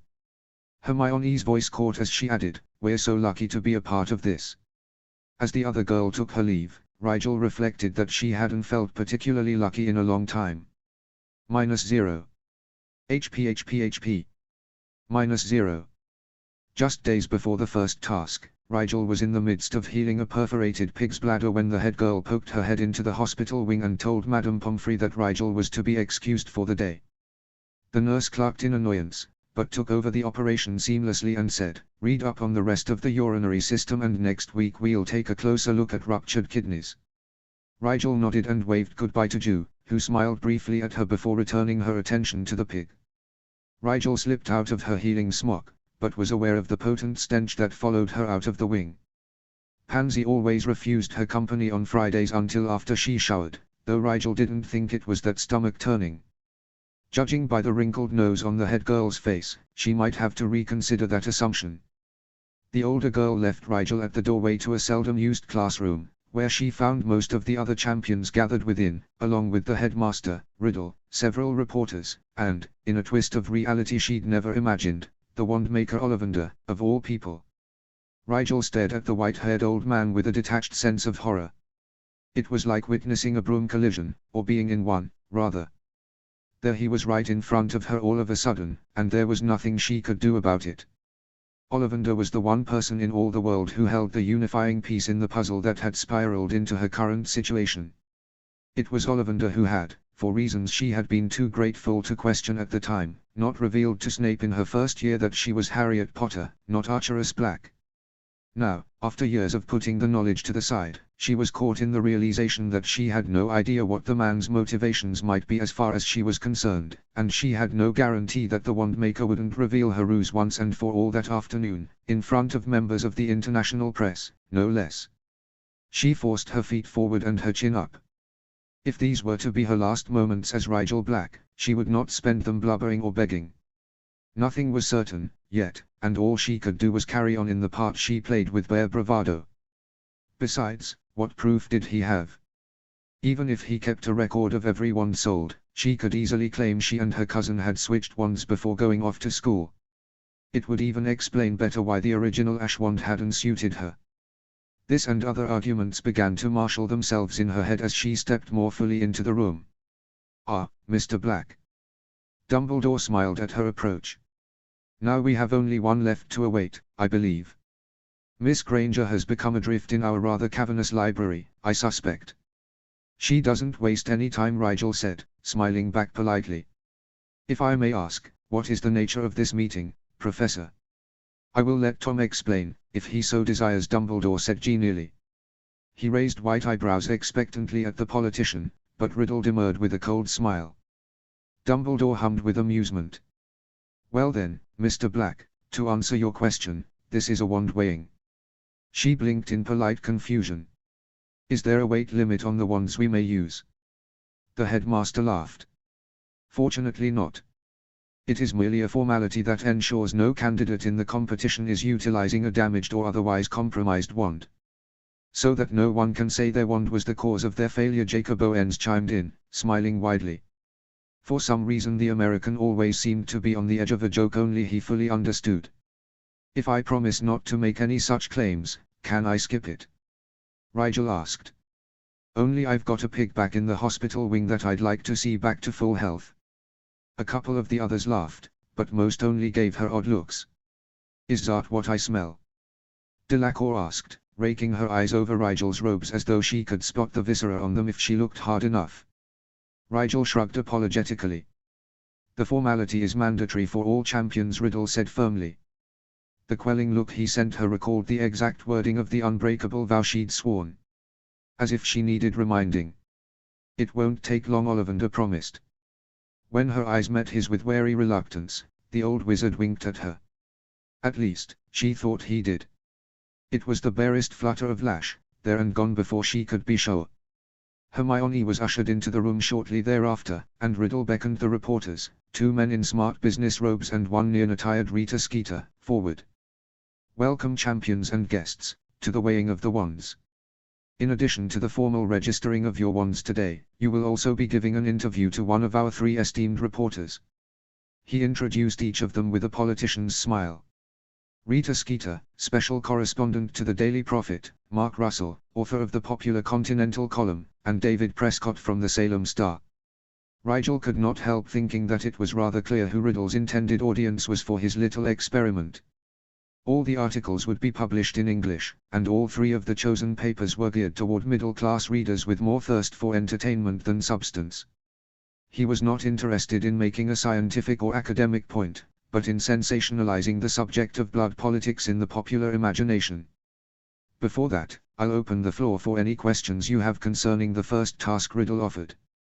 His expression was entirely magnanimous, and he waited patiently for the competitors to marshal their thoughts. Will we be allowed in the forest before the task? Crumb asked. No. Is a wand all we're allowed? Antiope's eyes were sharp on Riddle as he pretended to think about the question before answering. No. We can bring anything. Sousa asked, looking cheered at the prospect. Anything you can carry, Riddle allowed. Really, he could have just said anything. A wizard was never limited by space. The questions went on, mainly about what they should expect to face in the forest, but Riddle deflected them all deftly. Rigel began a mental list of the potions she wanted to brew fresh for the task. It couldn't hurt to have a few extra blood replenishers, and while she didn't anticipate relying on it, a calming draught would be wise, just in case. Should we perhaps commence the weighing? Dumbledore put in after every champion had the opportunity to ask questions. I do have a class to teach this afternoon, I'm afraid. He twinkled blue eyes at Rigel, who was his only student in said class. She had to smile. I'd like to get back to class, as well, she put in solemnly. Riddle's expression dripped with such solicitousness she doubted anyone else saw the annoyance laying in its shadow. Certainly, we must not stand in the way of edification. Perhaps you'd like to go first then, Mr. Black. Her eyes flickered toward Ollivander again, but the old man's face revealed only pleasant interest. The wandmaker held out his hand expectantly, and Rigel fetched her wand with hands that shook. Ah, yes, my old friend. Ollivander grasped the Hollywood almost fondly, running his hands over the length of it and holding it close to his misty eyes to better inspect its condition. You've not had an easy time with this one, eh? Rigel wasn't sure whether he was talking to her or to the wand, but she nodded in any case. We've come to terms with one another, she offered. Maybe if he thought she was treating her wand right he'd be less inclined to reveal her secret. Or maybe not, it was only a tool, after all, not a pet. Still, the elderly wizard didn't look at the wand as though it were a mere instrument. You have the wand maker agreed. Holly is a loyal wood, once its allegiance is won. It will serve you well. He began to hand the wand back, and she had reached to grab it when Skeeter asked, and the core? The length? My readers will want every detail. Her acid green quill was poised over a pad of paper, ink slowly pooling at its tip like venom welling in its sac. Phoenix feather, Ollivander said, face blank. 11 inches. Is it? Dumbledore trailed off, as though he'd begun the question despite himself. He looked equal parts hopeful and uneasy. Ollivander's eyes flickered toward Rigel and away before he nodded once. Dumbledore's eyes locked onto Rigel's and held them for a long moment, but the headmaster didn't say another word. Rigel began to frown. What was wrong with Phoenix feathers? Surely there wasn't some kind of stigma around that, too. She glanced around the room to try to get a read on the others' reactions, but none of the competitors seemed concerned with the information. It only seemed to mean something significant to Ollivander and Dumbledore, and Riddle. Her eyes caught a ripple of pure astonishment before the politician could disguise it, and she wondered. When it was clear no elaboration was forthcoming, she tucked her wand away and stepped aside for the next champion. She tuned out the proceedings, not really interested in what kind of wands the others were carrying. What difference did it make? Her mind wandered back to that Saturday in first year when fate had seemed to breathe across the tiny hairs on her neck. What had Ollivander said then? She hadn't been paying close enough attention.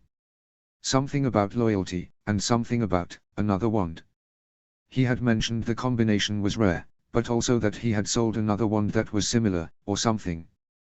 Was it Dumbledore's wand? Did he also have a phoenix feather core? It couldn't be something so simple, she thought. Draco and Pansy both had unicorn hair cores, but they weren't wide-eyed and concerned about it. Still, there had to be something odd going on. When Delacour revealed that her wand contained the hair from her own grandmother, Dumbledore didn't seem half as intrigued.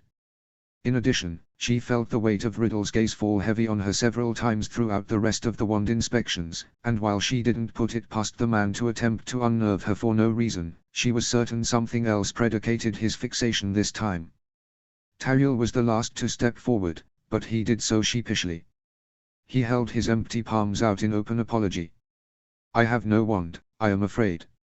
I did not know they were required. This set the room into a tizzy. Rita materialized in the boy's face with simpering interest. However do you perform magic, then? A staff? Crystals? Tariel shook his head with a smile. I was taught without this kind of focus. In my village, the elders cast with their hands. This is my way also. Wandless magic, how intriguing, Rita said, batting her vibrant lilided eyes at the Somali boy. Do you find it effective? He shrugged. It works for me. I cannot say for others. Riddle bestowed a cool smile on the muggle-born boy, saying, we look forward to seeing your style of casting in the tournament, then. That concludes the weighing of the wands.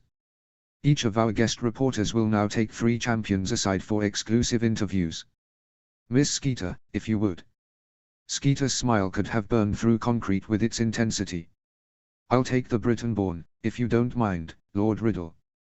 My readers will simply adore the juxtaposition, imagine it. 1 pure blood, 1 half-blood, and 1 muggle-born, all from our own magical community. Who will they root for? Who will they fall for? It's just delicious. It sounded rather nauseating, put in those terms. How hadn't she noticed before that it was just as Skeeter said? Was it just coincidence that one candidate from each category happened to be originally from Great Britain, or was it more of Riddle's careful maneuvering? The man himself inclined his head as though granting a boon. Mr. Black, Miss Antiope, and Miss Granger, with Miss Skeeter, if you please. Rigel reluctantly peeled away from the group and followed Hermione and Antiope out into the corridor. Skeeter ushered them all into a classroom nearby and shut the door firmly behind them. She shooed Rigel and the others into chairs and took a seat on the edge of the teacher's desk like a finicky cat perching on a dirty limb. There now, That's cozy, the reporter said, still smiling brightly at the three of them. You all don't mind if I use a quick quotes quill, do you? I'd like to really concentrate on you, now. Antiope cast the floating quill a suspicious look, but nodded. Hermione frowned, saying, as long as we are quoted accurately. Rigel just tried not to grimace. She could still recall the article this woman had written about the sleeping sickness. It had rubbed her the wrong way, painting a more dramatic picture than necessary. She didn't foresee whatever article came out of this strange interview being any less sensational. Marvelous. Now, let's start with our pure blood. Archeress Rigel Black.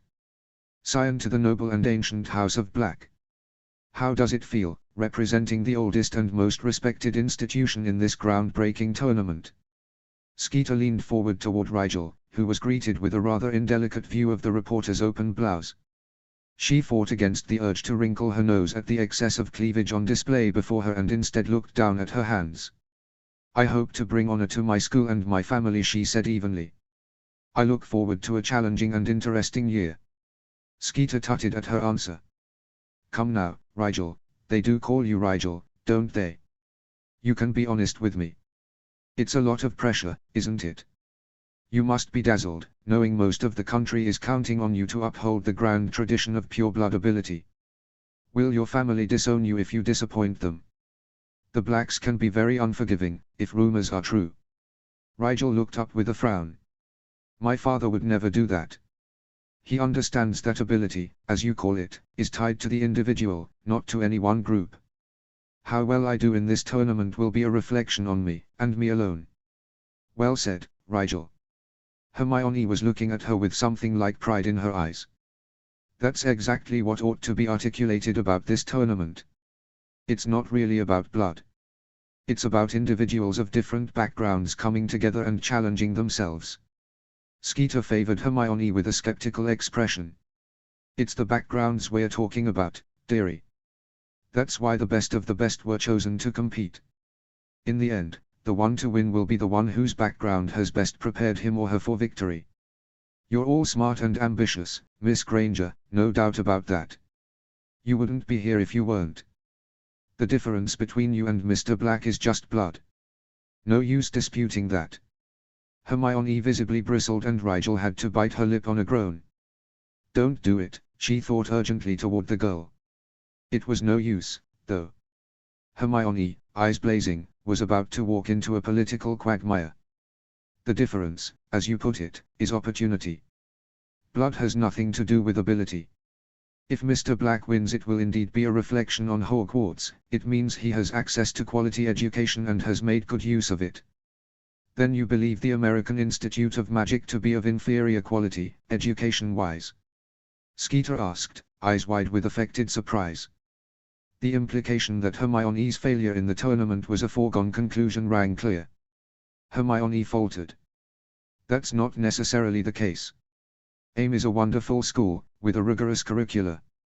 No two institutions will be exactly equal, however. The differences in our educational preparation will be what determine the outcome of the tournament, not our particular blood status, that's all I'm saying. Skeeter didn't care what Hermione was saying, and it was obvious. As her brilliant green quill scribbled its way across the parchment, the reporter's attention turned to Antiope, who had until this point kept her own counsel. Miss Ross, isn't it? Originally, Antiope said. Her red hair shifted against her cheek as a muscle there clenched. Until I leave the Athenae, however, I bear Antiope's title. Yes, all the girls at your school have names of myth, don't they? Skeeter said, nodding as though she knew a great deal about Antiope's particular situation. The Amazons of the modern day, they call you. It must be very strange for you, suddenly surrounded by young men as well as women here at Hogwarts. Antiope pressed her lips together. I'm not sure what you mean. We have young men in Laconia, too. Arguably the finest in the world.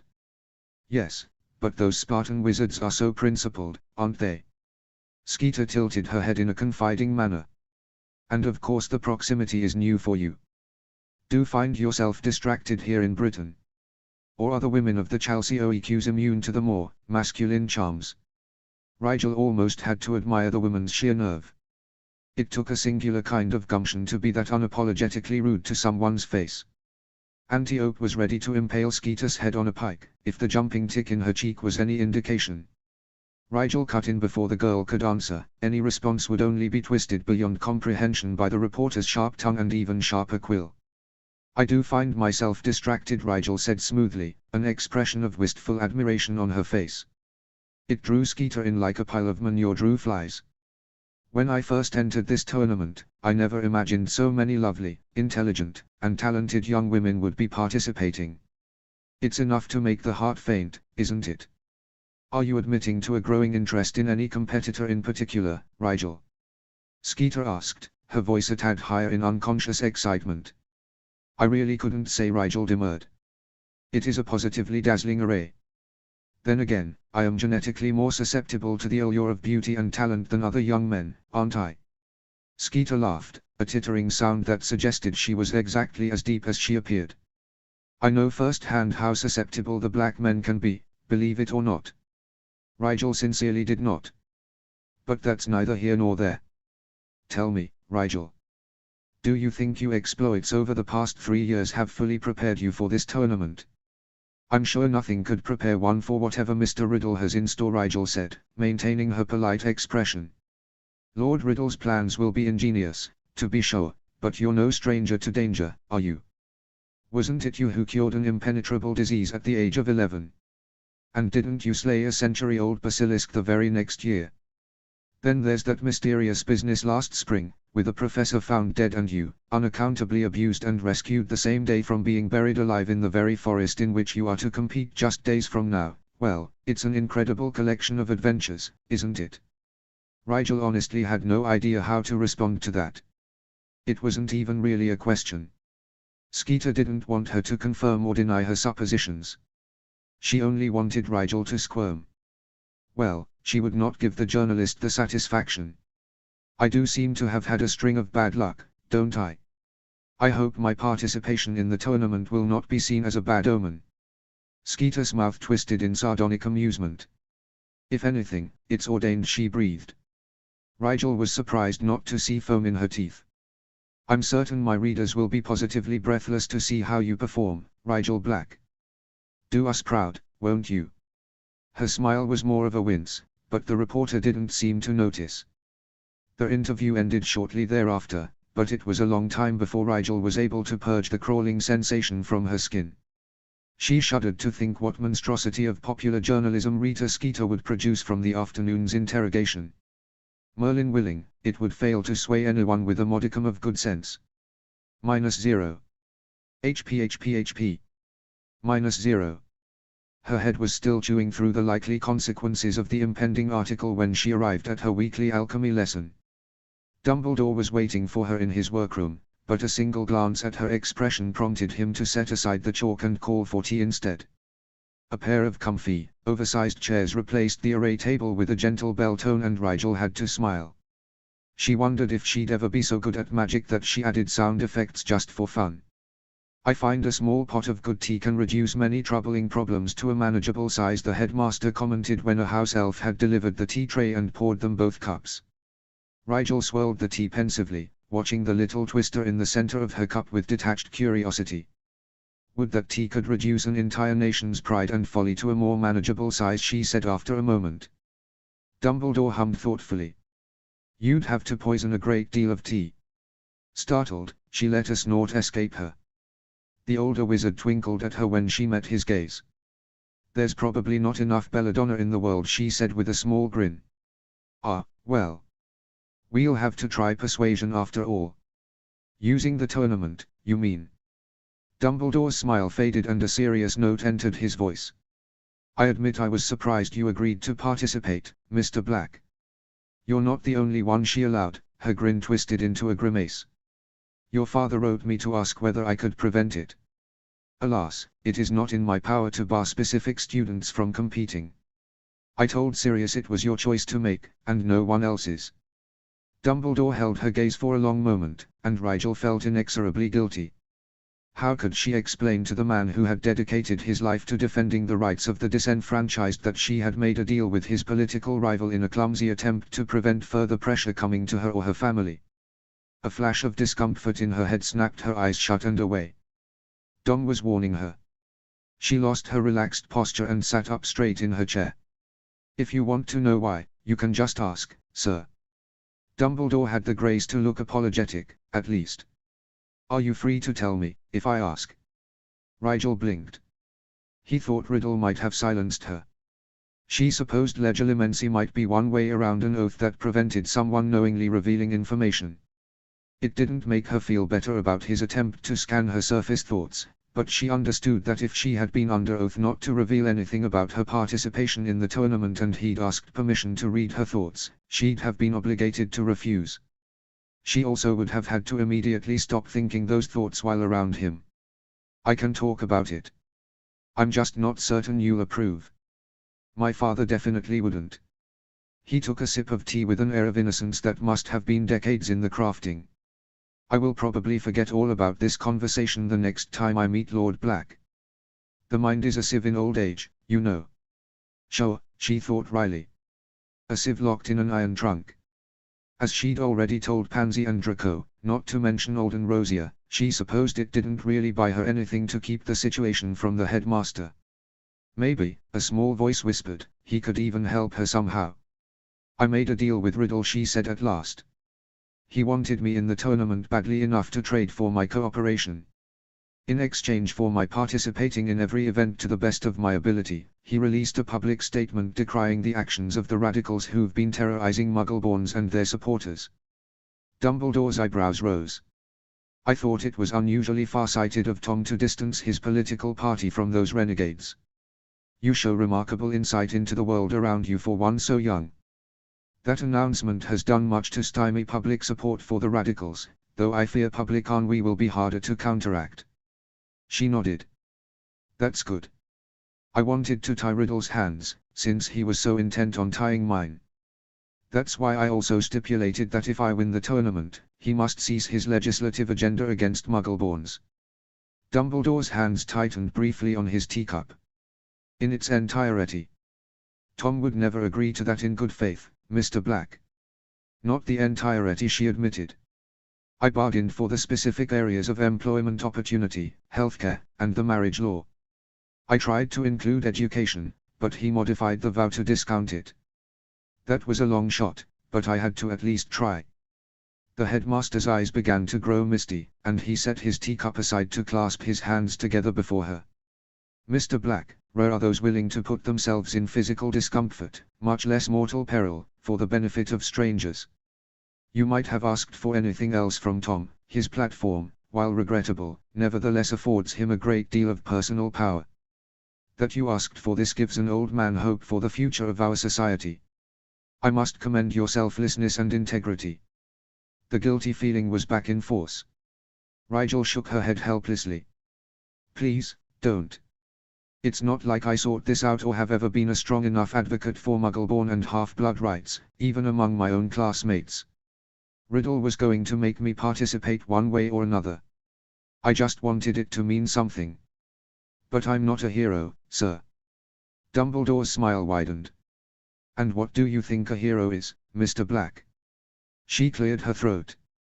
Well, a hero is someone who sees a wrong and sets out to fix it regardless of the cost to themselves.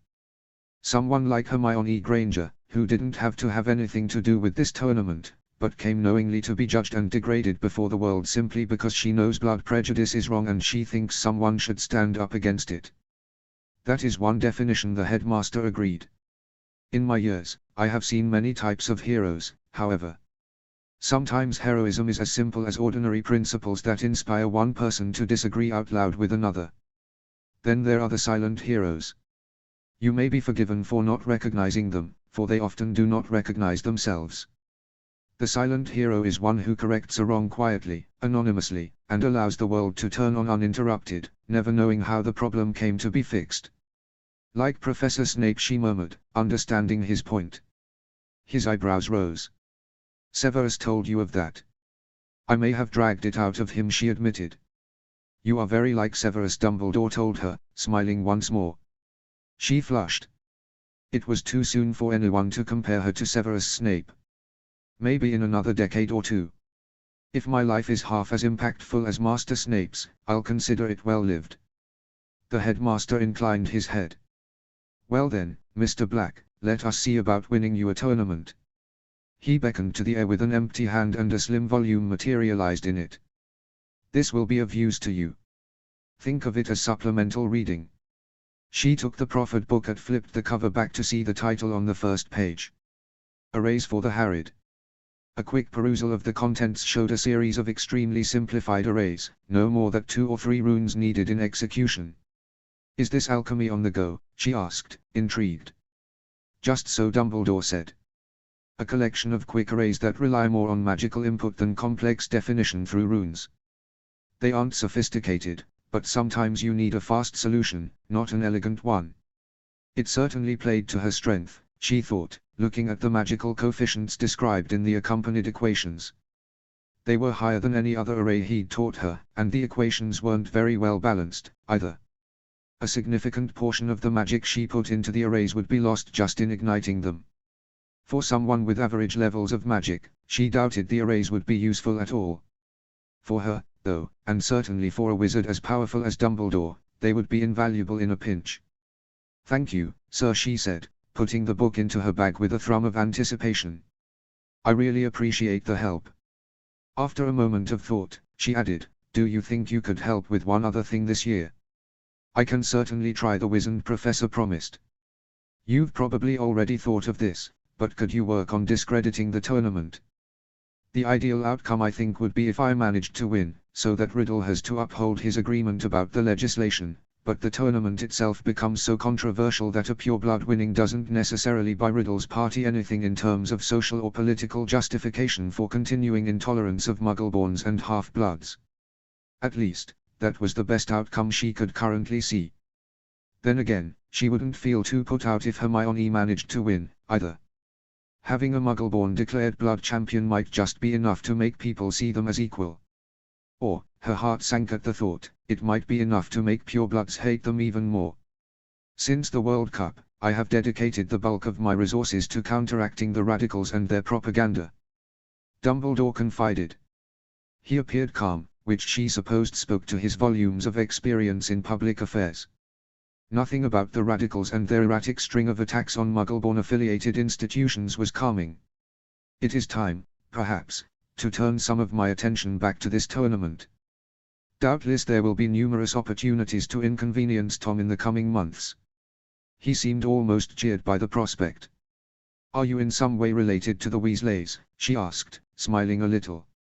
Only, you sound a bit like the twins when they see a chance for mayhem. Thank you for that favorable comparison, Mr. Black. I did have red hair in my youth. He curled his white beard absently. Anything is possible. I haven't examined all the branches in my family tree. Rigel did not believe that for a moment, but she offered, my father could tell you how to make one like ours, be warned, though, as it tends to take over whatever room you put it in.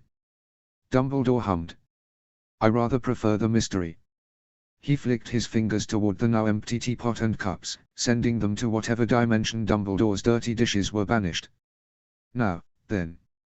We did have a lesson scheduled, but perhaps your time would be better served elsewhere this week, Mr. Black. The first task approaches, after all. Unless there is anything else. There was, of course, but Rigel felt a little foolish even asking the Great Wizard. Then she imagined asking anyone else and realized she would feel foolish in any case. It might as well be Dumbledore.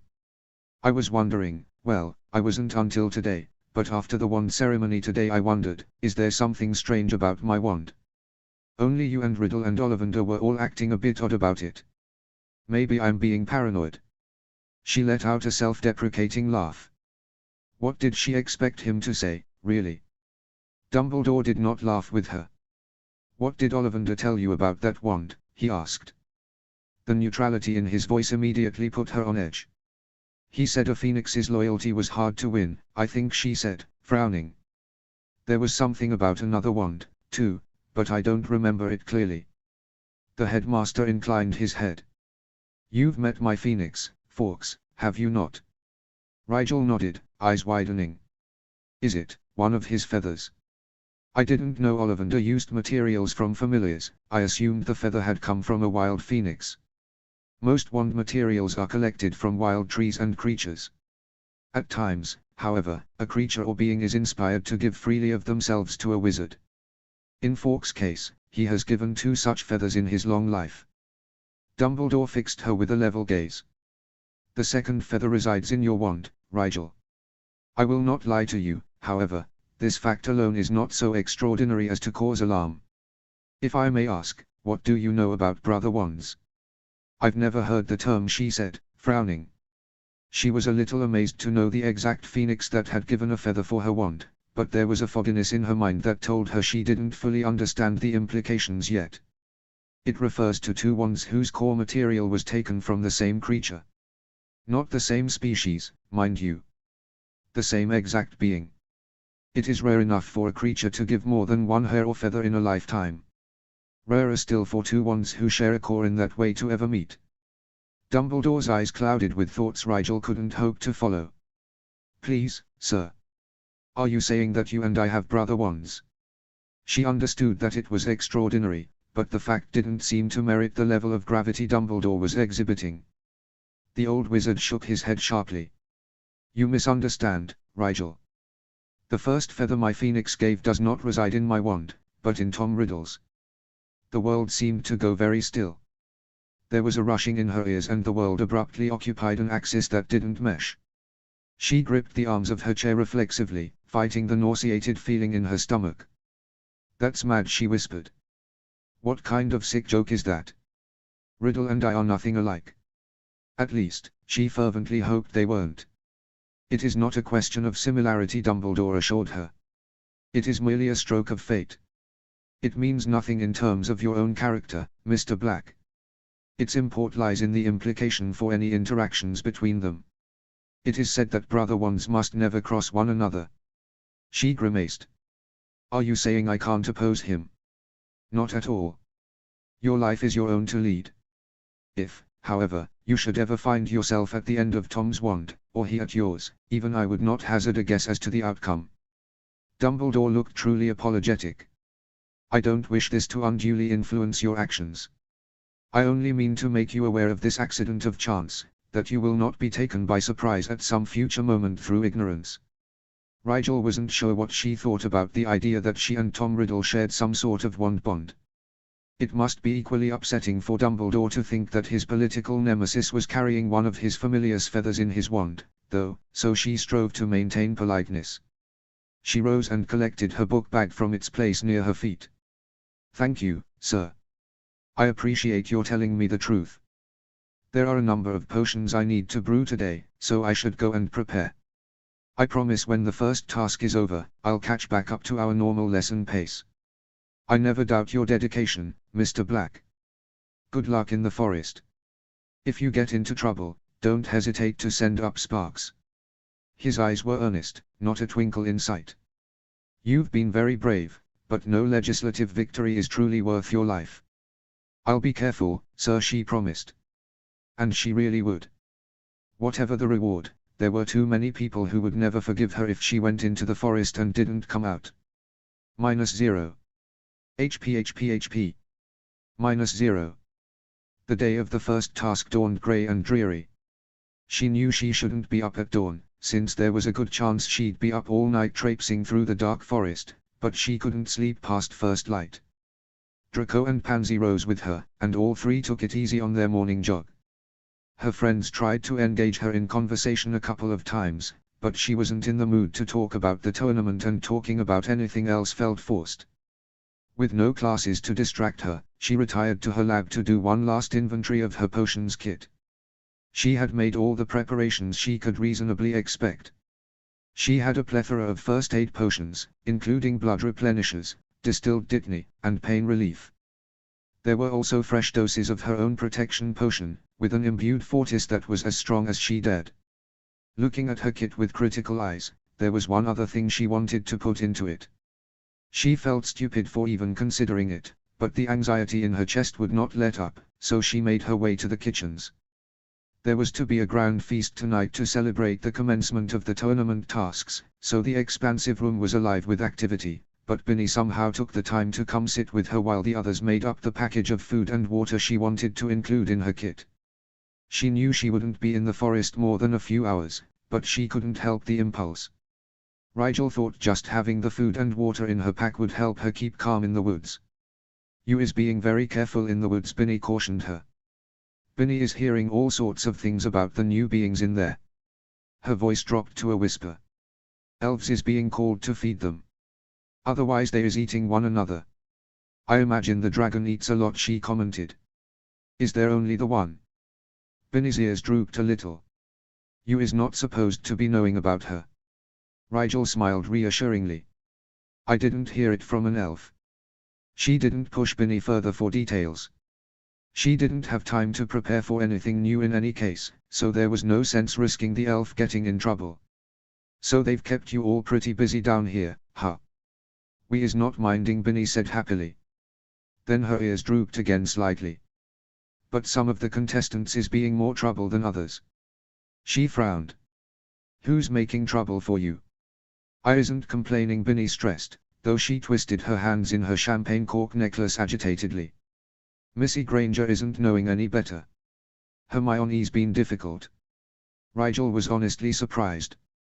Of all the candidates, Hermione seemed one of the least high maintenance. She supposed she didn't know the girl all that well, though. "I will talk to her," she promised. "She's really a nice person, so I'm sure she didn't mean to cause any trouble." Binny's eyes widened. "You is speaking to her? Asking her not to be leaving scarves and hats around?" Rigel's eyebrows rose in confusion. Normally a house elf wasn't bothered by a bit of mess. In fact, she'd seen Binny positively rapturous over a sink of food-encrusted dishes. "If I ask her to pick up after herself, I'm sure she would," she offered. The house elf shook her head so hard her ears flapped. "I isn't meaning tidying. Missy Granger is leaving clothes in piles of other things to trick elves into taking. She is freeing elves." "Oh." Rigel coughed against the urge to laugh. It was certainly not a laughing matter for the elves, but she could see exactly what had happened when Hermione realized that bonded servants, slaves, really, were cooking and cleaning the castle. No doubt the Muggle-born girl was shocked and horrified. If she'd done a little research in the library, any book on house elves could have told her how to free one. Rigel doubted she'd read any good books on their species, however, or she'd know that they not only didn't want to be freed, but that Hermione had no authority to free them, as they were bound to Hogwarts itself, not to the students. Only Dumbledore could free an elf from Hogwarts. Even still, it was probably horribly upsetting for the elves that she was even attempting it. "She definitely doesn't mean any harm. I'll explain the situation to her, all right?" "Thank you," Binny said, sighing gustily. "The others is fighting over who is cleaning her room." Poor Hermione. She really did mean well, Rigel knew. She had to be expending energy in freeing house elves when by anyone's estimation she ought to have been spending all her time preparing for the tournament. Perhaps she'd benefit from a different project to focus her free time on while she was at Hogwarts. Rigel would have to think about it after the first task. There was a flurry of activity at the door as one of the Weasley twins ducked into the kitchens and the house elves flocked to press food into his empty palms. "Rigel." He spotted her and wound his way through the activity to where she sat. It was George, she realized, in weekend attire of jeans and jumper. "What are you doing down here? Shouldn't you be preparing for the task tonight?" She gestured to the bundle of food and flasks of water on the table in front of her. "Just collecting supplies." George eyed the food with a slight frown. "You'll only be in there for a few hours, right?" Rigel shrugged. "You never know." Binny excused herself to continue preparations for the feast and George took her abandoned seat next to Rigel. "Is this about last spring? You never talked about it, and it all happened so fast no one could figure out what exactly happened." "I can't talk about it," she muttered, annoyed that the mere mention of it was already getting her pulse up. George looked thoughtful. "Whenever my dad can't talk about something at work, it's because there are unspeakables involved," he said slowly. "You're very smart, George," she said without expression. He cursed. "Look, if you're in there for more than 6 hours, Fred and I will storm in after you. Ron and Ginny will only be a few steps behind." So don't ever think that you're fully alone in there. She smiled weakly. Thanks, George. I really appreciate your support. Are you really okay with participating, Rigel? He asked. You don't have to do this. We can say you're ill. I'll paint spattergroit pox all over you and you can go home this afternoon. Wait out the year at home, probably do so much self-study that you take your IELTS a year early. You know, normal stuff. Not this madness. She laughed softly. Don't tempt me. I know just the potion to mimic spattergroit's feverish swelling. Pretty sure I could reverse engineer a healing technique to give myself pustules, too. What a talent to brag about, George said, laughing with her. You may have a grand career in skiving ahead of you. My father will be so proud. Actually, he might be, she thought. Just don't forget us little people when you're covered in glory. And pustules. They both laughed again. It felt good to just joke about something nonsensical and stop worrying for a few moments. You're going to do great, you know, George told her. I'll do my best for Hogwarts, she allowed. For Draco and Diggory and all the others who would rather be in my place. For all the half-bloods and muggle-borns I might help if I actually won, she added silently. I've something to help with that, George said, fishing in his pockets. He had to pull out several sweets before he found what he was looking for. It was a small packet tied with a green ribbon that expanded with a tap of his wand. This is for you. From Fred and me. She took the gift carefully. A tug of the string undid the wrapping and revealed a soft long-sleeved jersey in forest green. She lifted it to see a silver snake, black badger, golden lion, and bronze eagle embroidered proudly down the sleeves. On the back it read Hogwarts in bold white lettering. You shouldn't have, she breathed, running her fingers across the embroidered lion with awe. It was simply stunning. We can't have any ambiguity about who we're rooting for, can we? George smiled encouragingly at her. Anyway, Mum and Ginny helped us make it.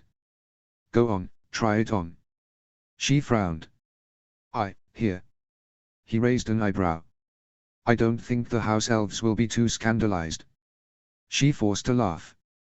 Right. Okay. Rigel stood from the table and gingerly slipped her robes over her head, keeping her shoulders hunched forward so that the material of her undershirt pooled around her chest, disguising any distortion that her not quite flat chest might create. She slipped the jersey on quickly, relieved that it proved loose enough and straight enough that any hint of curve about her hips was cleanly hidden. It's a bit big, George said, sounding disappointing. I forget how small you are without the robes. It's perfect, she assured him, grinning brightly. See? I can move freely. She twisted and swung her arms to demonstrate. I love it. Thank you, George. Thank Fred, too, if you see him before I do. He'll be sore I gave it to you without him, George admitted. He shrugged his shoulders. Didn't know if I'd see you again before the task, though. She went to take it off once more, but he stopped her. Wear it to dinner. Show them all that you're proud to represent this school. She nodded. All right. I only hope by the end of tonight the school is proud to have me representing them, too. And now we come to the second part of your gift, George said happily. She tried to protest, but he waved her words away impatiently. This one's just from Fred and me. He produced a smaller box from his pocket. Open it. Rigel took it with a rueful smile. I don't deserve a friend like you, George. Don't say that until you've opened it, he laughed. She lifted the lid and saw, she wasn't sure what. It was a grey disc about the size of the palm of her hand, no more than an inch thick at its center. It seemed blank at first, but when she tilted it toward the light, etched runes glinted dully at her. What is it? She asked, looking down into George's expectant face. Sorry, but I've never seen anything like this before. I invented it, George said. He took the hand that was holding the disc and pulled it toward him. Here, feel this dent. He guided her finger over the indentation in the center carefully. Press down on it for a few seconds to activate it. Then throw it as far away from yourself as you can and wait for the show. Show. Rigel looked curiously at the innocuous device. Does it explode? She asked jokingly. Exactly, George said. At her alarmed frown he added, relax, pup. It's a firework. This little thing. Don't underestimate it. This baby packs a punch. I thought it would be useful in the forest. If you need a big distraction, or if you just want to celebrate when you win, this little pod will make sure everyone watching remembers your performance. George released her hand and she pocketed the disc reverently. I don't know what to say, George. I can't thank you enough. Overwhelmed, she leaned down to give the Gryffindor a brief hug. He chuckled into her ear. If you use it, that'll be thanks enough. Just remember to tell people where you got it, if they ask. She nodded, pulling back. I will. I suppose I should be going, she added, picking up her robes and the package of food and water. Pansy and Draco will want to fuss over me before tonight. Thanks again for the jersey and the firework. I'm almost looking forward to tonight. She wasn't, really, but the lie felt like the best way to express her gratitude to George for not only wanting to support and assist her, but also for lightening her heart before what was sure to be a draining ordeal. If Draco says anything about the jersey, tell him Fred and I will be glad to make a matching one for him if he's so jealous, George offered. She grinned. I'll savor the look on his face so that I may describe it to you in detail. This is why you're my favorite, George said solemnly. Feeling lighter than she had in days, she bid the older boy a good day and headed back to her common room. She really did think her friends would want the opportunity to fuss, and she was in a much better mood to accept it than she had been that morning. -0. HP. -0. Her friends were waiting for her when she reached her dorm. Crowded into the small room, Pansy, Millicent, Rookwood, and Rosia joined her three roommates in greeting her warmly as she closed the door and set her robes and bag down on her trunk. Theo was the first to comment on her attire. Have you spent all afternoon coming up with that? He asked, pacing around her in a circle to get the full effect. It's a little sappy, why include the other houses at all? The Weasleys made it for me, Rigel said staunchly. I like it. It's lovely, Pansy assured her. Savvy, too.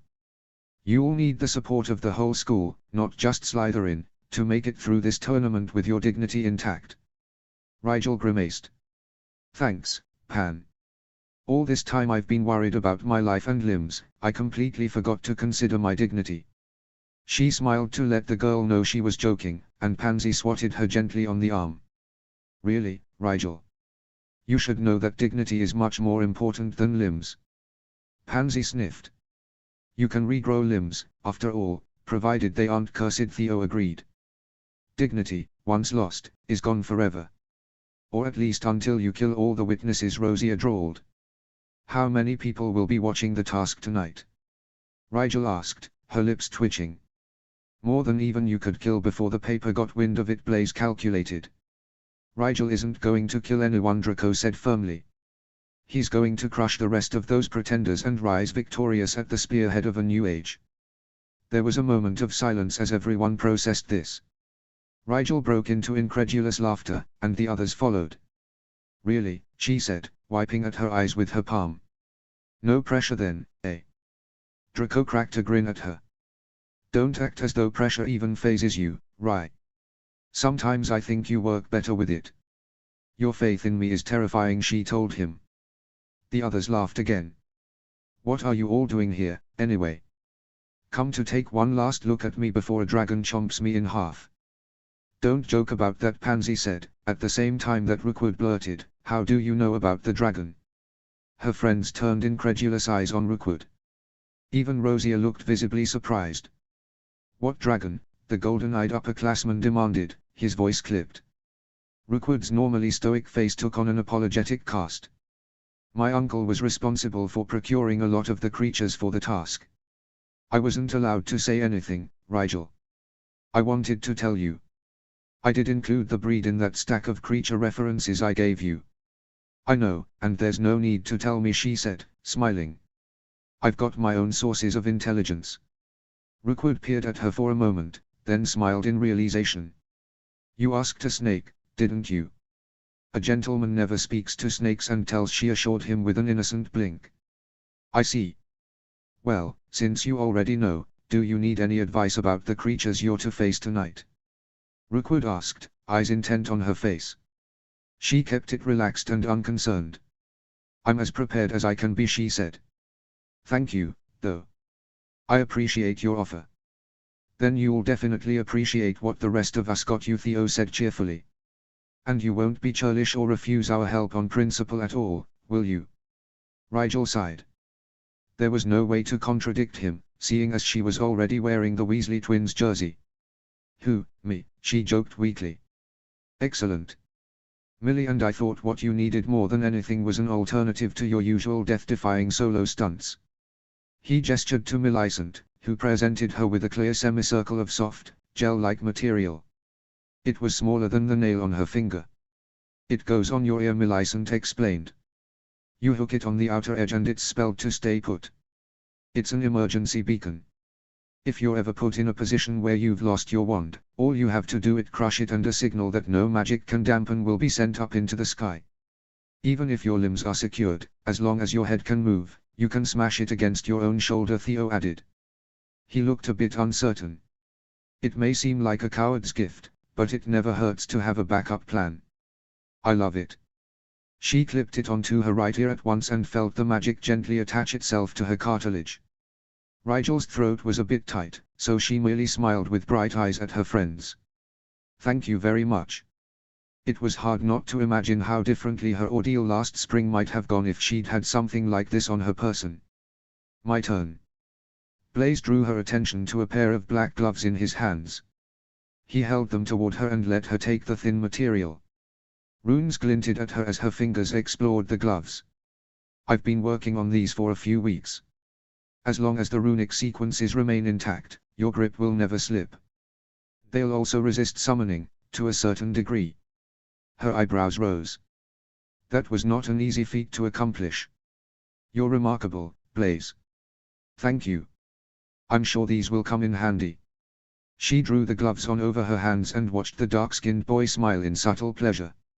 Rosier approached her next, a pile of material in his hands. This is from Edmund and me, he said. The older boy almost looked embarrassed, though she told herself that couldn't possibly be the case. Rosier was always oozing confidence. She unfolded the material to reveal a midnight cloak of sturdy matte material. It's very handsome, she said, holding it up to test the length against her height. It was exactly the right size to cover the majority of her form without risking tripping her up. The forest is dark at night, Rookwood commented. We thought you might like a bit of camouflage. We didn't realize the Weasleys were making you a garment meant to be seen, however, Rosier added, gesturing to her jersey. That's all right, she assured them. Probably for the best, actually. I can wear the jersey until I get into the trees and then slip the cloak on. The other competitors will be looking out for my bright embroidery, and I'll slip right by them. It would help with the cold, too, she didn't doubt. Rigel had to admire her friend's utterly practical impulses when it came to gifts.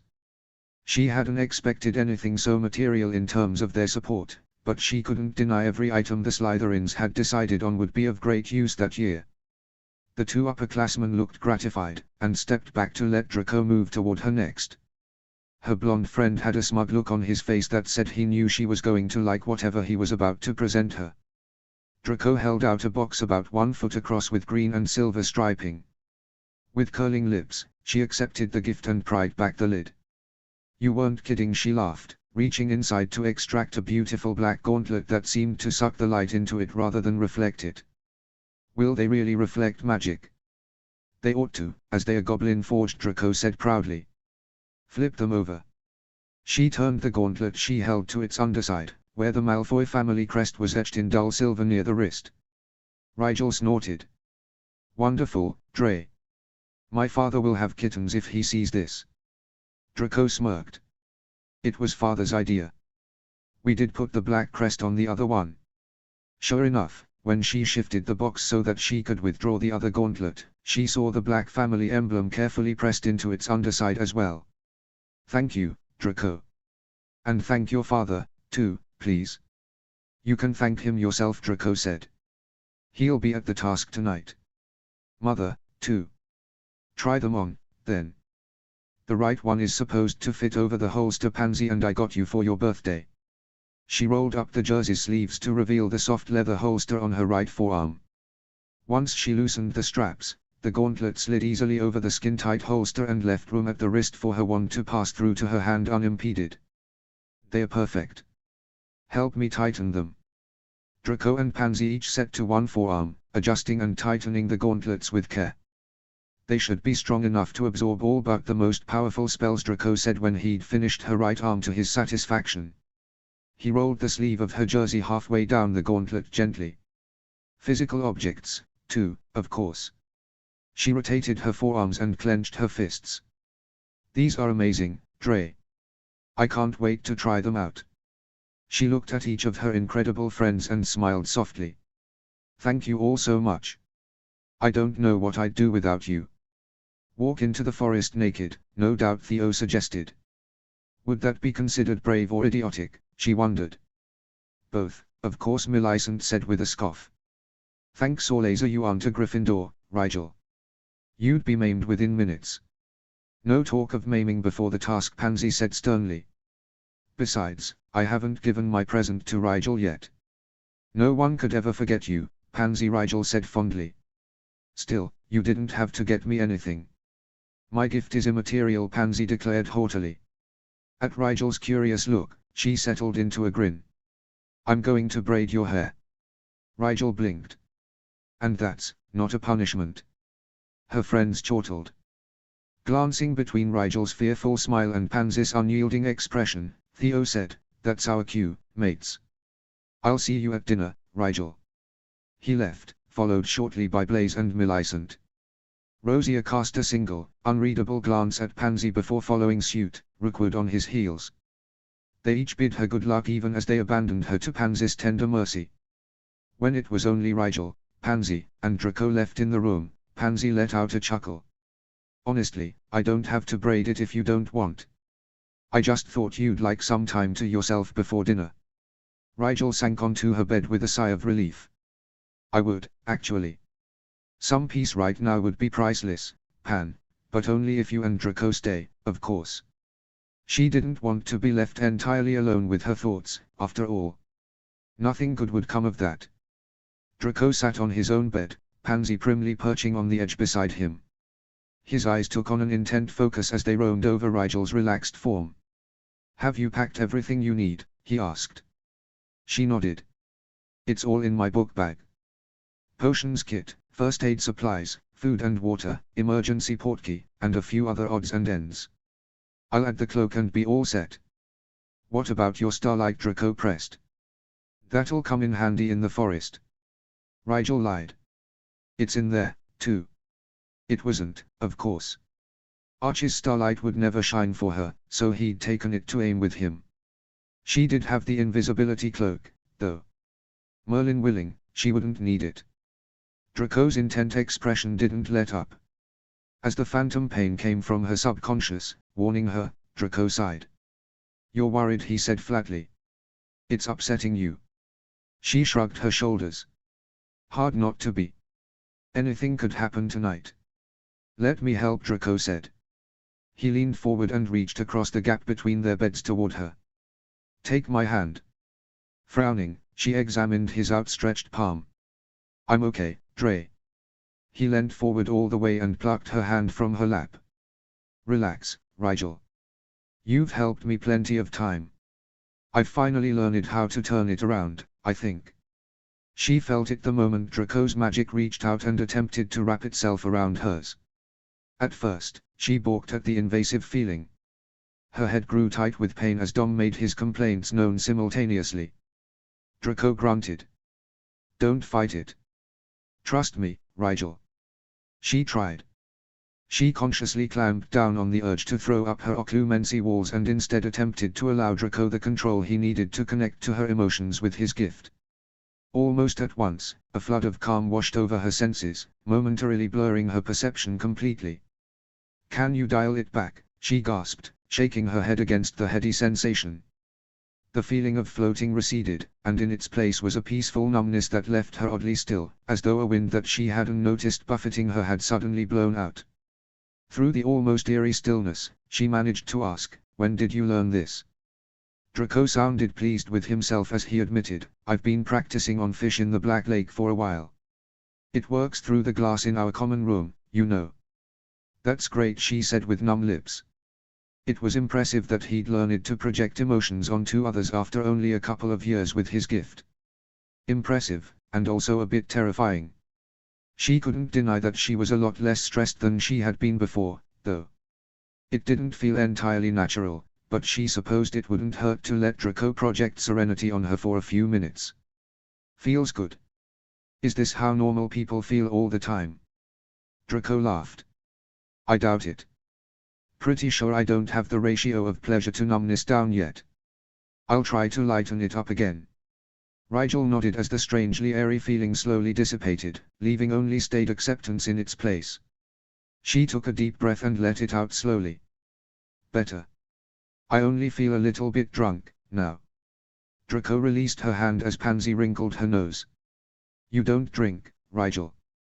I've been dosed with enough experimental prank potions to understand the feeling, Rigel said. She tilted her head at the girl, examining the fringe that fell across her brow with a critical frown. Do you still want to braid my hair, Pan? She offered. It is getting a bit long. I noticed you tossing it out of your eyes in your duel with Draco, Pansy agreed. She crossed to Rigel's bed and climbed up beside her. Sure fingers carded through her curl-prone locks and captured the strands at her temple one by one. It's really only bad here in the front, she commented. The girl was so close Rigel could feel her breath against her face and awkwardly averted her gaze toward Draco, who met her gaze with a smirk. Rigel narrowed her eyes at him, but otherwise couldn't move under Pansy's ministrations. Leave the sides, Rigel requested. That way I can hide the beacon Millicent and Theo gave me. Pansy nodded with a hum of agreement. When she had reached a length that satisfied her, Pansy transferred the strands to her left hand. She collected her wand with the other hand, tapping the half-braid firmly and letting go with her hand simultaneously. There. That spell will stay for at least 12 hours, and it won't slip like a fastener would. Rigel reached up a hand to feel her fringe gathered into a single braid that hugged her head loosely back to the top of her crown, where it was affixed. After that, the hair hung freely among the rest of her locks. She shook her head firmly and felt nothing slip. Thanks, Pan, she said, smiling gratefully. I reckon I'm about as ready as I'll ever be. Good thing, since it's almost dinner time, Draco said, standing with a stretch. He looked Rigel from head to toe as she and Pansy rose as well. Don't forget your cloak. She collected her book bag and gently pushed the cloak into the space at the top. It would be a good cushion for the rest of the contents, she thought. With everything she needed now secured, Rigel shrunk the bag down to the size of a matchbook and put it gently in her right side trouser pocket. It fit easily next to George's firework device, and she pulled the string that secured the pocket tight. We should get him something more tactical for the next task, Pansy told Draco. I agree. It'll take time for him to fetch anything he might need. Maybe some kind of belt pouch. Draco suggested. Still here, Rigel reminded them blandly. And you two don't need to be acquiring things for me for every task. Are you going to get something to better carry your supplies for quick access? Draco asked her pointedly. Rigel pressed her lips together in exasperation before saying, my book bag works just fine. We'll see how it goes for this task, Pansy allowed. During your debrief with me and Millie we can discuss it again. She let out a small sigh, but knew she would not win an argument on the subject at that time. Instead, she focused on retying her boots and tucking the laces away securely so they couldn't catch on anything. Boots. Pants and pockets. Breathable undershirt and Hogwarts jersey. Wand holster. Gauntlets. Gloves. She was ready. Let's go, she said. She felt strong. Prepared. There was a lightness to her bearing that she had been missing. Draco ought to bottle his ability and sell it in the streets. He'd be richer than Midas in no time. Draco sighed. Aren't you forgetting something, Rai? She blinked. No. He crossed to her trunk and picked up the robes she'd been wearing before putting the jersey on. When he thrust his hand in the pocket, Rigel realized with a flick of her wrist that she'd neglected to put her wand in the holster. Merlin, help us, Pansy murmured, and Draco produced the holly wand from her robes and held it toward Rigel with a shake of his head. I was using it earlier in my lab and just forgot to put it back in the holster afterwards, Rigel defended. That's what you have us for, Draco huffed. So try not to forget your head in the forest if you can help it. When she opened her mouth he held up a hand, forestalling her. Ah. Don't make any promises you can't keep, Rigel. Just try. Pansy giggled. Even Rigel had to grin. What would she do without them? She plucked the wand from Draco's hand and tucked it through the bottom of the gauntlet to rest securely in its holster where it might actually be of use to her. Now, let's go, Pansy said. She looped her arm through Rigel's. My parents didn't spring for the VIP tent, but I can at least walk you down from the castle. It was a mark of the diminishing influence of Draco's calming magic on her that Rigel mustered a frown of confusion. VIP tent? Aren't we going to the Great Hall? Pansy cast her a worried glance. Didn't Professor Snape tell you that the champions are to feast with the distinguished visitors who've come to watch the first task? You go to his office every other day, it seems. I thought you were strategizing. We've focused rather heavily on what happens after I go into the forest, for some reason, Rigel said wryly. What's this special feast, then? Am I required to go? If they are charging 100 galleons a head for the buffet, I imagine the champions are expected to attend, Draco drawled. They stepped into the common room to find a crowd gathered at the entrance. We're to have an escort, it seems. When the students began to notice Rigel walking toward them, many broke out into spontaneous applause and patted her on her back as she passed.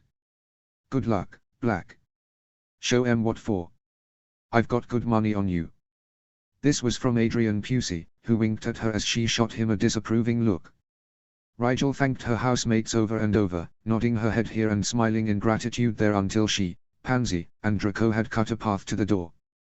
They led the way through the dungeons and up into the entrance hall, and another rowdy cheer broke out as the students peeled off for their feast in the Great Hall and left Pansy and Draco to walk Rigel out the doors. The night wind was already snaking questing fingers into their clothes, and Rigel said, You guys don't have to come all the way out with me. I can see it from here. Pansy grimaced, but nodded. She hadn't brought her cloak to dinner, though Draco had. Actually, Draco was quite well dressed now that she looked at him properly. The blonde girl moved forward to very gingerly embrace Rigel. Be safe, she whispered. I'll see you after. No matter what happens, just come back safe. Rigel nodded, though she didn't promise anything with words. She knew better than to tempt fate's hand on a night when chance might have enormous impact on her immediate quality of life. Pansy gave her a last reassuring smile and dashed back indoors. When she turned expectant eyes on Draco, the boy smirked. As if my parents would miss this, he scoffed. I'm obviously coming to the VIP tent with you. She grinned back at him. We mustn't be late, then. All those people of dignity will think the Malfoys have had an unduly poor influence on the Black Scion.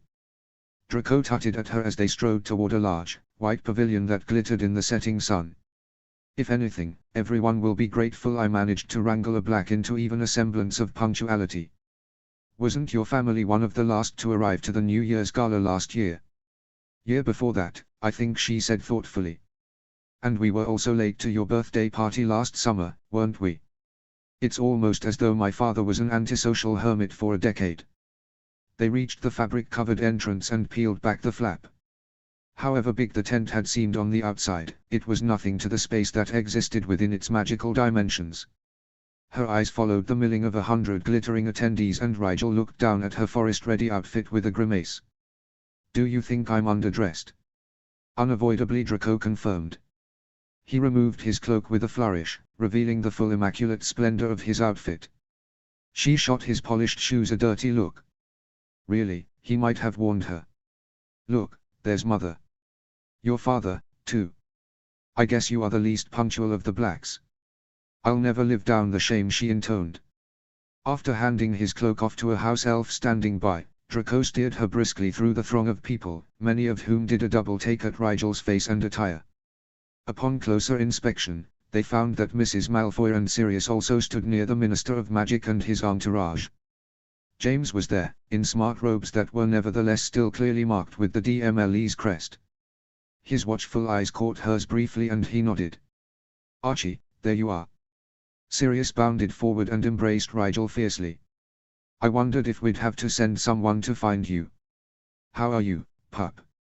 Nervous? Excited? I'm fine, Dad. Feeling good, in fact.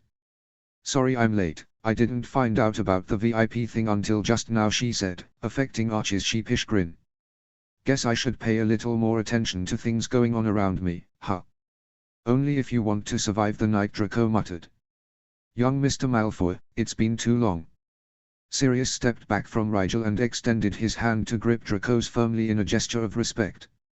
I suppose it was you who ensured my son's semi-timely arrival. Draco's smirk was positively engorged with amusement at Rigel's expense. You know how Rigel is, he'd never leave the lab if we didn't lure him out with food. Sirius's eyebrows rose in amusement. Our Harry is just the same at home. Seems even when he spends the entire summer away her influence rubs off on him. Right here, she tried half-heartedly. Mrs. Malfoy came to her rescue. Now is no time to tease the young man of the hour, Narcissa said firmly. Her gaze alone brushed Sirius 2 steps back so that she could move squarely before Rigel. They were nearly of a height now, she realized with surprise. She could still remember the first time she'd met the lovely lady, when her head had scarcely reached Mrs. Malfoy's chin. Rigel took Narcissa's outstretched hand with a practiced bow. I hope you have come to support me tonight, Lady Malfoy. My every step will be sure if I walk with the knowledge of your favor. Then I expect you won't stumble. Narcissa smiled. If he does, it'll be because the fool is competing in his potions boots instead of his trainers, Draco told his mother with a long-suffering sigh. Won't they slow you down? Mrs. Malfoy asked with a frown. Not in the least. Besides, if I step on a Runesper in trainers, my stint in this tournament will be very short, Rigel reasoned. These things will at least slow it down. Sirius looked curiously down at the boots as well. Doesn't Harry have a pair like that? Rigel nodded cheerfully. She recommended them a while back. And they're wonderful. And Archie would be getting a used pair for Christmas to collaborate her lie. Draco looked ready to make some other, doubtless disparaging, comment about her lovely boots, but he was interrupted by the minister. Fudge came forward and clasped a hand jovially on Rigel's shoulder. All ready are you, Mr. Black? She slid her eyes curiously across his face, wondering whether he was truly asking. The wide smile plastered across his it made her think otherwise. As ready as can be expected, with so much mystery surrounding the task, she said evenly. Yes, devilishly tricky fellow, our Lord Riddle, Fudge said proudly. I don't doubt you're in for a few surprises. Still, you'll do us proud, won't you? If I don't, I'm sure one of the other 2 competitors from Great Britain will, she assured the man with false cheer. Ah. Yes, of course, Fudge said. His smile was not quite as brilliant as it had been, but he seemed prepared to bluster through his uncertainty. Marvelous, to have so many competitors together in one event, isn't it? The tournaments of the past had 3 champions, but we've got 9, and representing the whole world, too. She wondered if it escaped him that, as 3 of the 9 were citizens of magical Britain and 4 spoke English as their native language, the tournament wasn't all that representative of the global magical community at all. She settled for saying, what good luck that Mr. Riddle felt like arranging such an opportunity this year. The minister's face fell a little more at the implied dismissal of the ministry's part in organizing the tournament, but he recovered quickly. Yes, we're lucky to have such a civil servant in our times. I was curious about something, though, she told the minister, blinking at him slowly. She saw James grimace at her from the corner of her eye, but she couldn't help herself. It was the same at the World Cup. There was something extremely irresistible about making this small, blustery man uncomfortable. Considering his part in how uncomfortable her year had become, she didn't feel too bad as he melted under her wide gaze and said, Ah. Yes. I can't reveal too many surprises, mind you, but you are the first to ask. She smiled tightly. I just meant about the logistics of the tournament, Minister. While we're all wandering around in the dark forest, how exactly will anyone watch our progress? Or are we to enter unmonitored? Definitely not, Fudge exclaimed, laughing loudly. Why, imagine. A spectator sport where no one could see what was happening. No, Mr. Black, We've a very special system in place for this tournament. He winked at her exaggeratedly. So the competitors will be monitored, Narcissa prompted. Yes, yes, Dumbledore himself insisted on it, you know. It was the major condition to his full cooperation with tournament preparations, Fudge confided. Very careful, that Dumbledore. His old alchemy master is the one who came up with the concept, in fact. Nicholas Flamel. Rigel said, surprised. The famous alchemist had purportedly been retired for years, living a quiet life on the continent. He didn't take commissions any longer, though she supposed if anyone was worth an exception it was Albus Dumbledore. The very same, Fudge said, nodding smugly. You see, he invented some kind of rune pattern that connects 2 points. Every champion will get a headband with a sort of magical sensor on it, and just across the lawn as we speak there are 9 great mirrors on the Quidditch pitch. Every champion's surroundings will be visible on the mirrors, you see. That sounds like Muggle technology, Sirius said, looking curious. The televisey that Arthur is always talking about. A television, I believe, Narcissa said. At Sirius' incredulous look, she lifted her chin regally. You think your friends are the only ones who keep tabs on Muggle affairs? Evidently not, Sirius said, inclining his head with an easy smile. Tell us more about this televising, sissy. I'd rather let the minister explain it, Narcissa said primly. She cut cool eyes toward Fudge and added, how does it work exactly, Minister Fudge? Will the runic array on the champion's headbands transmit sound as well as images to the mirrors? Fudge cleared his throat. Well, I'm no expert, you understand. Lord Riddle seems to think the sound will take turns, in a way. So it won't be confusing, see? Just one at a time, I believe. Rigel had to conclude that Fudge was attempting to repeat an explanation that had only been given to him once, one that he had merely pretended to understand at the time, no less. That sounds very entertaining, she offered. A shame I will not get to see it myself. Not unless you don't make the cut for the final round, Sirius said, smiling unrepentantly in the face of the sour look she shot him for it. Then you can watch with the other students. Something to look forward to, then Rigel drawled. If you'll excuse me, Minister, Father, Lady Malfoy. I must get something to eat before the task. Yes, of course, Fudge said jovially, patting Rigel on the shoulder once again. You must keep your strength up. It might be a long night, eh? Just so. She kept a polite smile in place until she lost sight of the minister in the crowd. She'd only just reached the long table of food in the center of the pavilion when Malfoy caught up to her. Must you bait the Minister of Magic so blatantly? Her friend asked as they took plates and began a slow perusal of the options. He didn't seem to notice, so what's the harm? Her nose wrinkled as she took in the rich spread before her. It all looked dreadfully heavy. She didn't fancy sprinting through the woods on a bursting stomach. Everyone else noticed, Draco told her sternly. It's fine in front of Mother and your family, but anyone who overhears will get the wrong idea about your political leanings. Or exactly the right idea, she mused, unconcerned. She settled on a couple of rolls and several slices of cured salami. Draco eyed her plate critically but didn't comment, and the two of them found a table in the corner to eat their fill. Looking around at the crowd of posh partygoers, Rigel had to smile. It was impossible to maintain an air of serious contemplation or deadly anticipation amidst this flock of utterly unaffected fools. She wondered whether it had been Riddle's idea to make the night of the first task such an aggressive moneymaker, or whether the minister and the Buget List Department of Magical Games and Sports had grasped the chance for extra funds with both hands. Everything felt perfectly solemn until this, she remarked to Draco when they'd successfully inhaled their food without interruption. How do they expect any of us to concentrate on the night ahead? Maybe this is the first task, Draco suggested. First you have to traverse the deadly peril of social disgrace and then escape the grasping talons of desperate socialites. Next, carefully avoid food poisoning at a dubious buffet.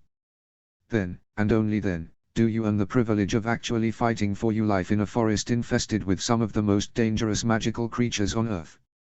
Makes sense, Rigel agreed. You have to build up to the heart-stopping terror.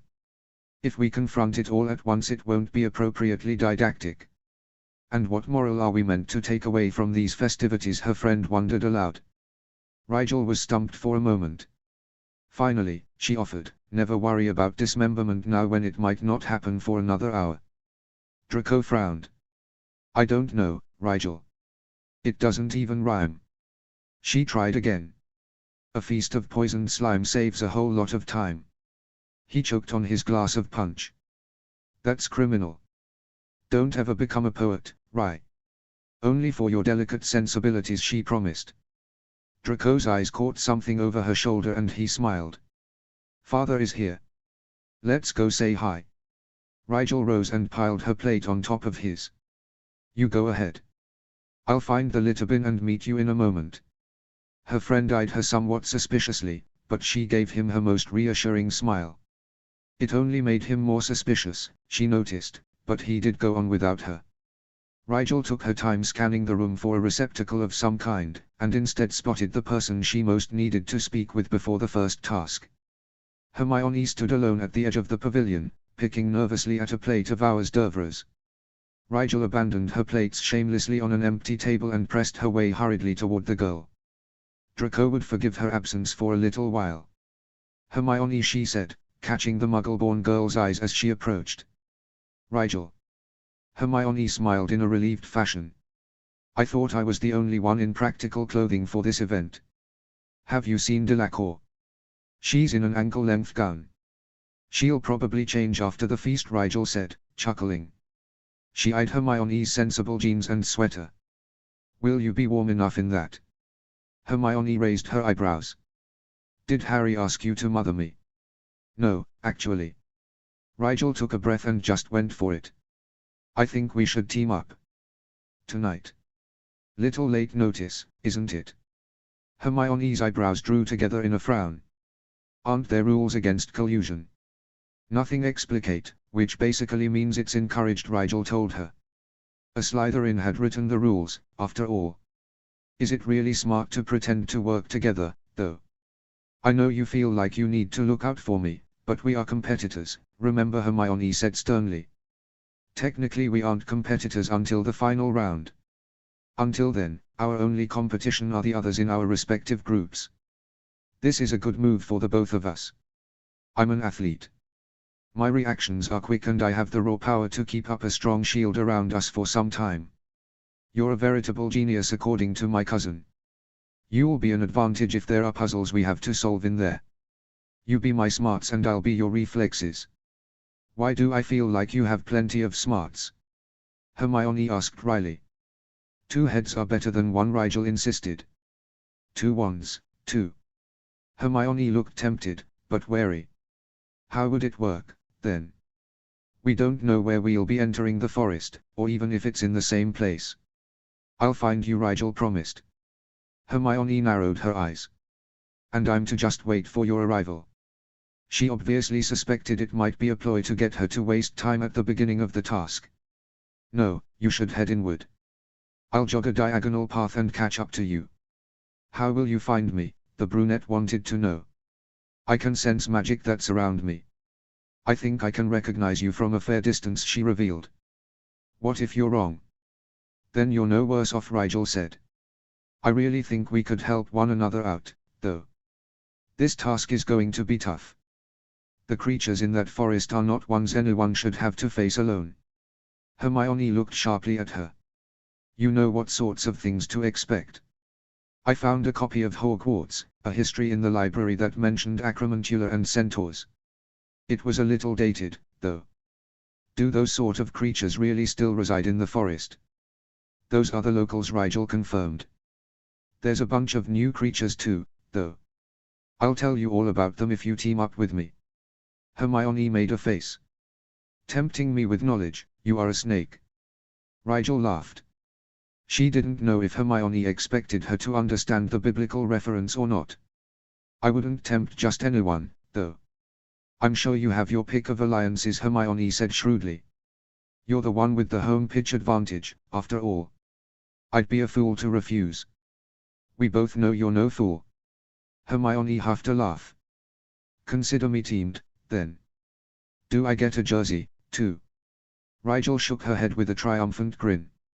Sorry. It's one of a kind. I look forward to working with you, Hermione. She held out a palm between them.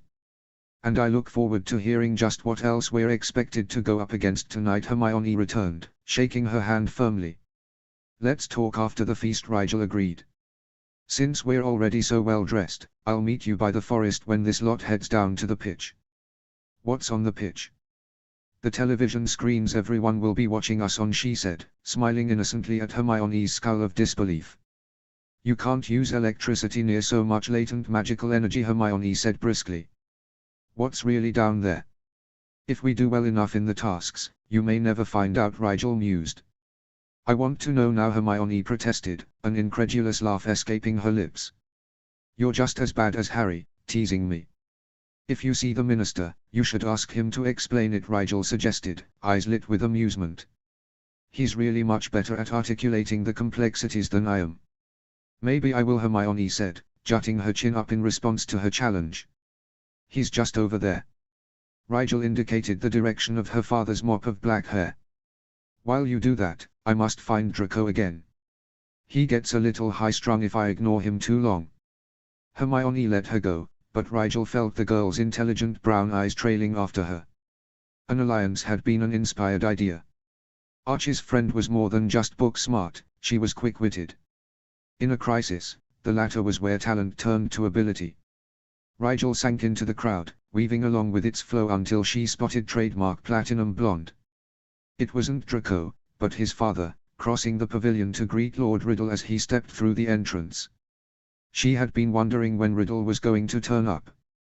It was his party, in a manner of speaking, and she never saw him eschew the limelight unless he had business to attend to. Shady business, at that. His path into the tent took him right by Rigel, who waved a bit disingenuously. She expected him to ignore her, but then Lucius stopped and Riddle paused alongside him. Rigel. I see Draco delivered House Malfoy's gift, he said, casting an admiring glance over her gauntlets. I hope you found them satisfactory. More than, Lord Malfoy, she said, bowing her head in thanks. I am honored by the regard your house has shown me. I have not forgotten the debt that binds your house to mine, Lucius said graciously. Use them well and do us proud. I'll do my best, she said. It was all she could offer, really. We know you will, Riddle said with a curl of amusement in his voice. Do excuse us, we have not yet made the rounds. The two men swept away, leaving Rigel to turn in a slow circle. Draco had grown over the summer, but he might not be tall enough to see in such a crush, she had to admit. Resigned to searching for her friend the hard way, she began to wander. Here and there she spotted the other 8 champions making small talk or filling up on the buffet. The expression on most of their faces was universally impatient. If they felt like she did, they'd much rather be mentally preparing for the task, not expending reserves of patience and concentration they could little afford to lose. Archie, she heard over the crowd. There were only a couple of people present who would call her that, so she stopped moving and looked about her. It was James. He broke through the milieu with a sigh and put a hand on her shoulder bracingly. How do you feel, sport? Well rested? Get enough to eat? She grinned. Did Aunt Lily ask you to check, or did Remus? James laughed. It was one question from each of them. I'm also to ensure that you've not been cursed, confounded, or otherwise compromised mentally or physically. Her grin softened into a fond smile. I'm just fine, Uncle. I promise. His face grew serious, and she recognized the header now in his searching gaze. We thought you were trying to stay out of the tournament, Arch. What happened? Did someone from the Sau party threaten you? Her father was often described by others as brave and determined. Many forgot that he was also smart. You didn't get to be header if you weren't, and those who did forget often regretted it. James had enough information from what she and Archie had sent home in carefully crafted letters to come to his own conclusions. There weren't many who benefited from Rigel's participation in the tournament. Riddle's party benefited twice. It wasn't threats, she told him, regret lacing her words. I'm sorry, Uncle James, but this was an opportunity I couldn't refuse. If I win the tournament, it will be good for everyone. His face was pained. It's dangerous, Archie. We only want you to be safe. After last year. Last year taught me valuable lessons, she interrupted. The year before that, too. I'm stronger now, and wiser, too. I'll be as safe as maybe. I hope I make you all proud. Of course we're proud, James said, deflating. We'll be cheering harder than anyone tonight. Lily stayed home with Addie. She's in a very clingy stage, but Remus is going to try and come as soon as the moon sets. Her eyes widened. He shouldn't strain himself so soon after the transformation. I'll be just fine, Dee, don't worry. Bugger. She'd almost called him Dad. Tell Uncle Remus there's no need. Rampaging hippogriffs couldn't keep him away, James said firmly. He glanced around the room, eyes cataloguing everything they beheld in a sweeping judgment. He looked back at her with apology in his face. The minister has noticed I'm missing. Before I go, is there anything you need for tonight? I've got my Aura kit on me. She shook her head. Thanks, but I'm well prepared. I've got enough supplies for a week of camping out in that forest. James grinned. A tarboy. Blow them all away, Arch. I'll see you after. Rigel watched him go, and a pinched pocket of emotion in her chest that she hadn't really noticed carrying eased. At least one of Riddle's possible intentions had come to naught. Her family may not understand why she was participating in the tournament, but they hadn't pulled away from her for it. She should never have let even the tiniest drop of doubt creep in. She could count on her family's support no matter what.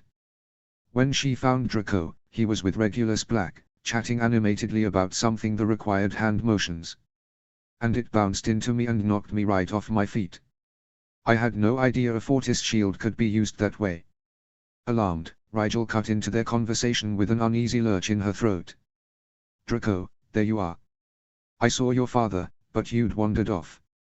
Draco spun around and favored her with a scowl. I wandered off. Father and I waited, but when Lord Riddle came in, he had to go greet him. Luckily, there are some members of your family who can be counted on to maintain social graces.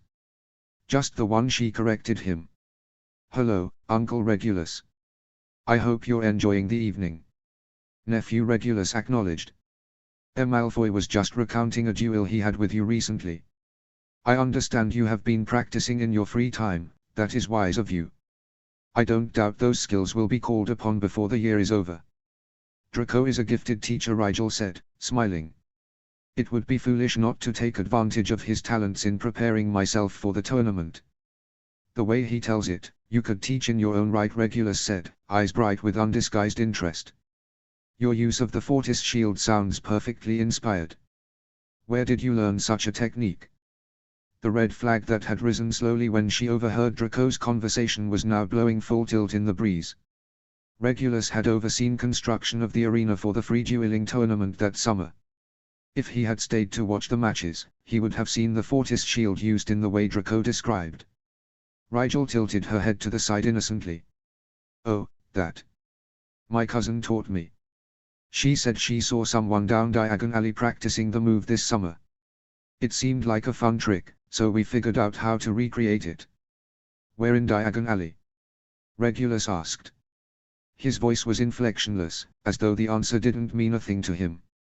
As though he were only making small talk. Except Regulus Black didn't make small talk. Rigel shrugged with a slight frown. I'm not too sure. I think she said there was a pub just off the beaten path. The Prancing Pony or something. I guess they have a big court right in front and some people were mucking about for fun there. I know the place, Regulus said slowly. Your cousin should be careful where she wanders. Some of those mucking about down there are dangerous. Her eyes widened in dismay. I'll tell her. I'm sure she wouldn't want to get mixed up in anything unsafe. She just goes poking around for apothecaries from time to time. Says there are better bargains away from the tourist strip. She saw the moment Regulus accepted her story as plausible. His lip curled slightly in contemptuous understanding. Rigel wondered if anyone had ever warned him that his habit of compartmentalizing his conceptions of people would stunt his perception. She supposed he might prefer it stunted. Some people just wanted the world to make sense, never mind whether that sense had anything to do with reality. I'd advise you to keep such tricks to a minimum in the tournament, Regulus said, twisting his lips restively. A proper pureblood doesn't stoop to cheap entertainment when he duels. If you come up against the other competitors, finish them fast, without finesse. She couldn't help the way her eyebrows rose in response to his remonstration. That style may work for some, but my dueling style is as natural to me as the way I run. To change it at this stage only risks hobbling myself. Thank you for the advice, uncle, but if it comes to dueling, I'll simply do whatever it takes to win. Sorry in advance if that embarrasses you. Regulus narrowed his eyes at her. Let's hope you're as quick with your wand as you are with your mouth, nephew. Good evening, Malfoy.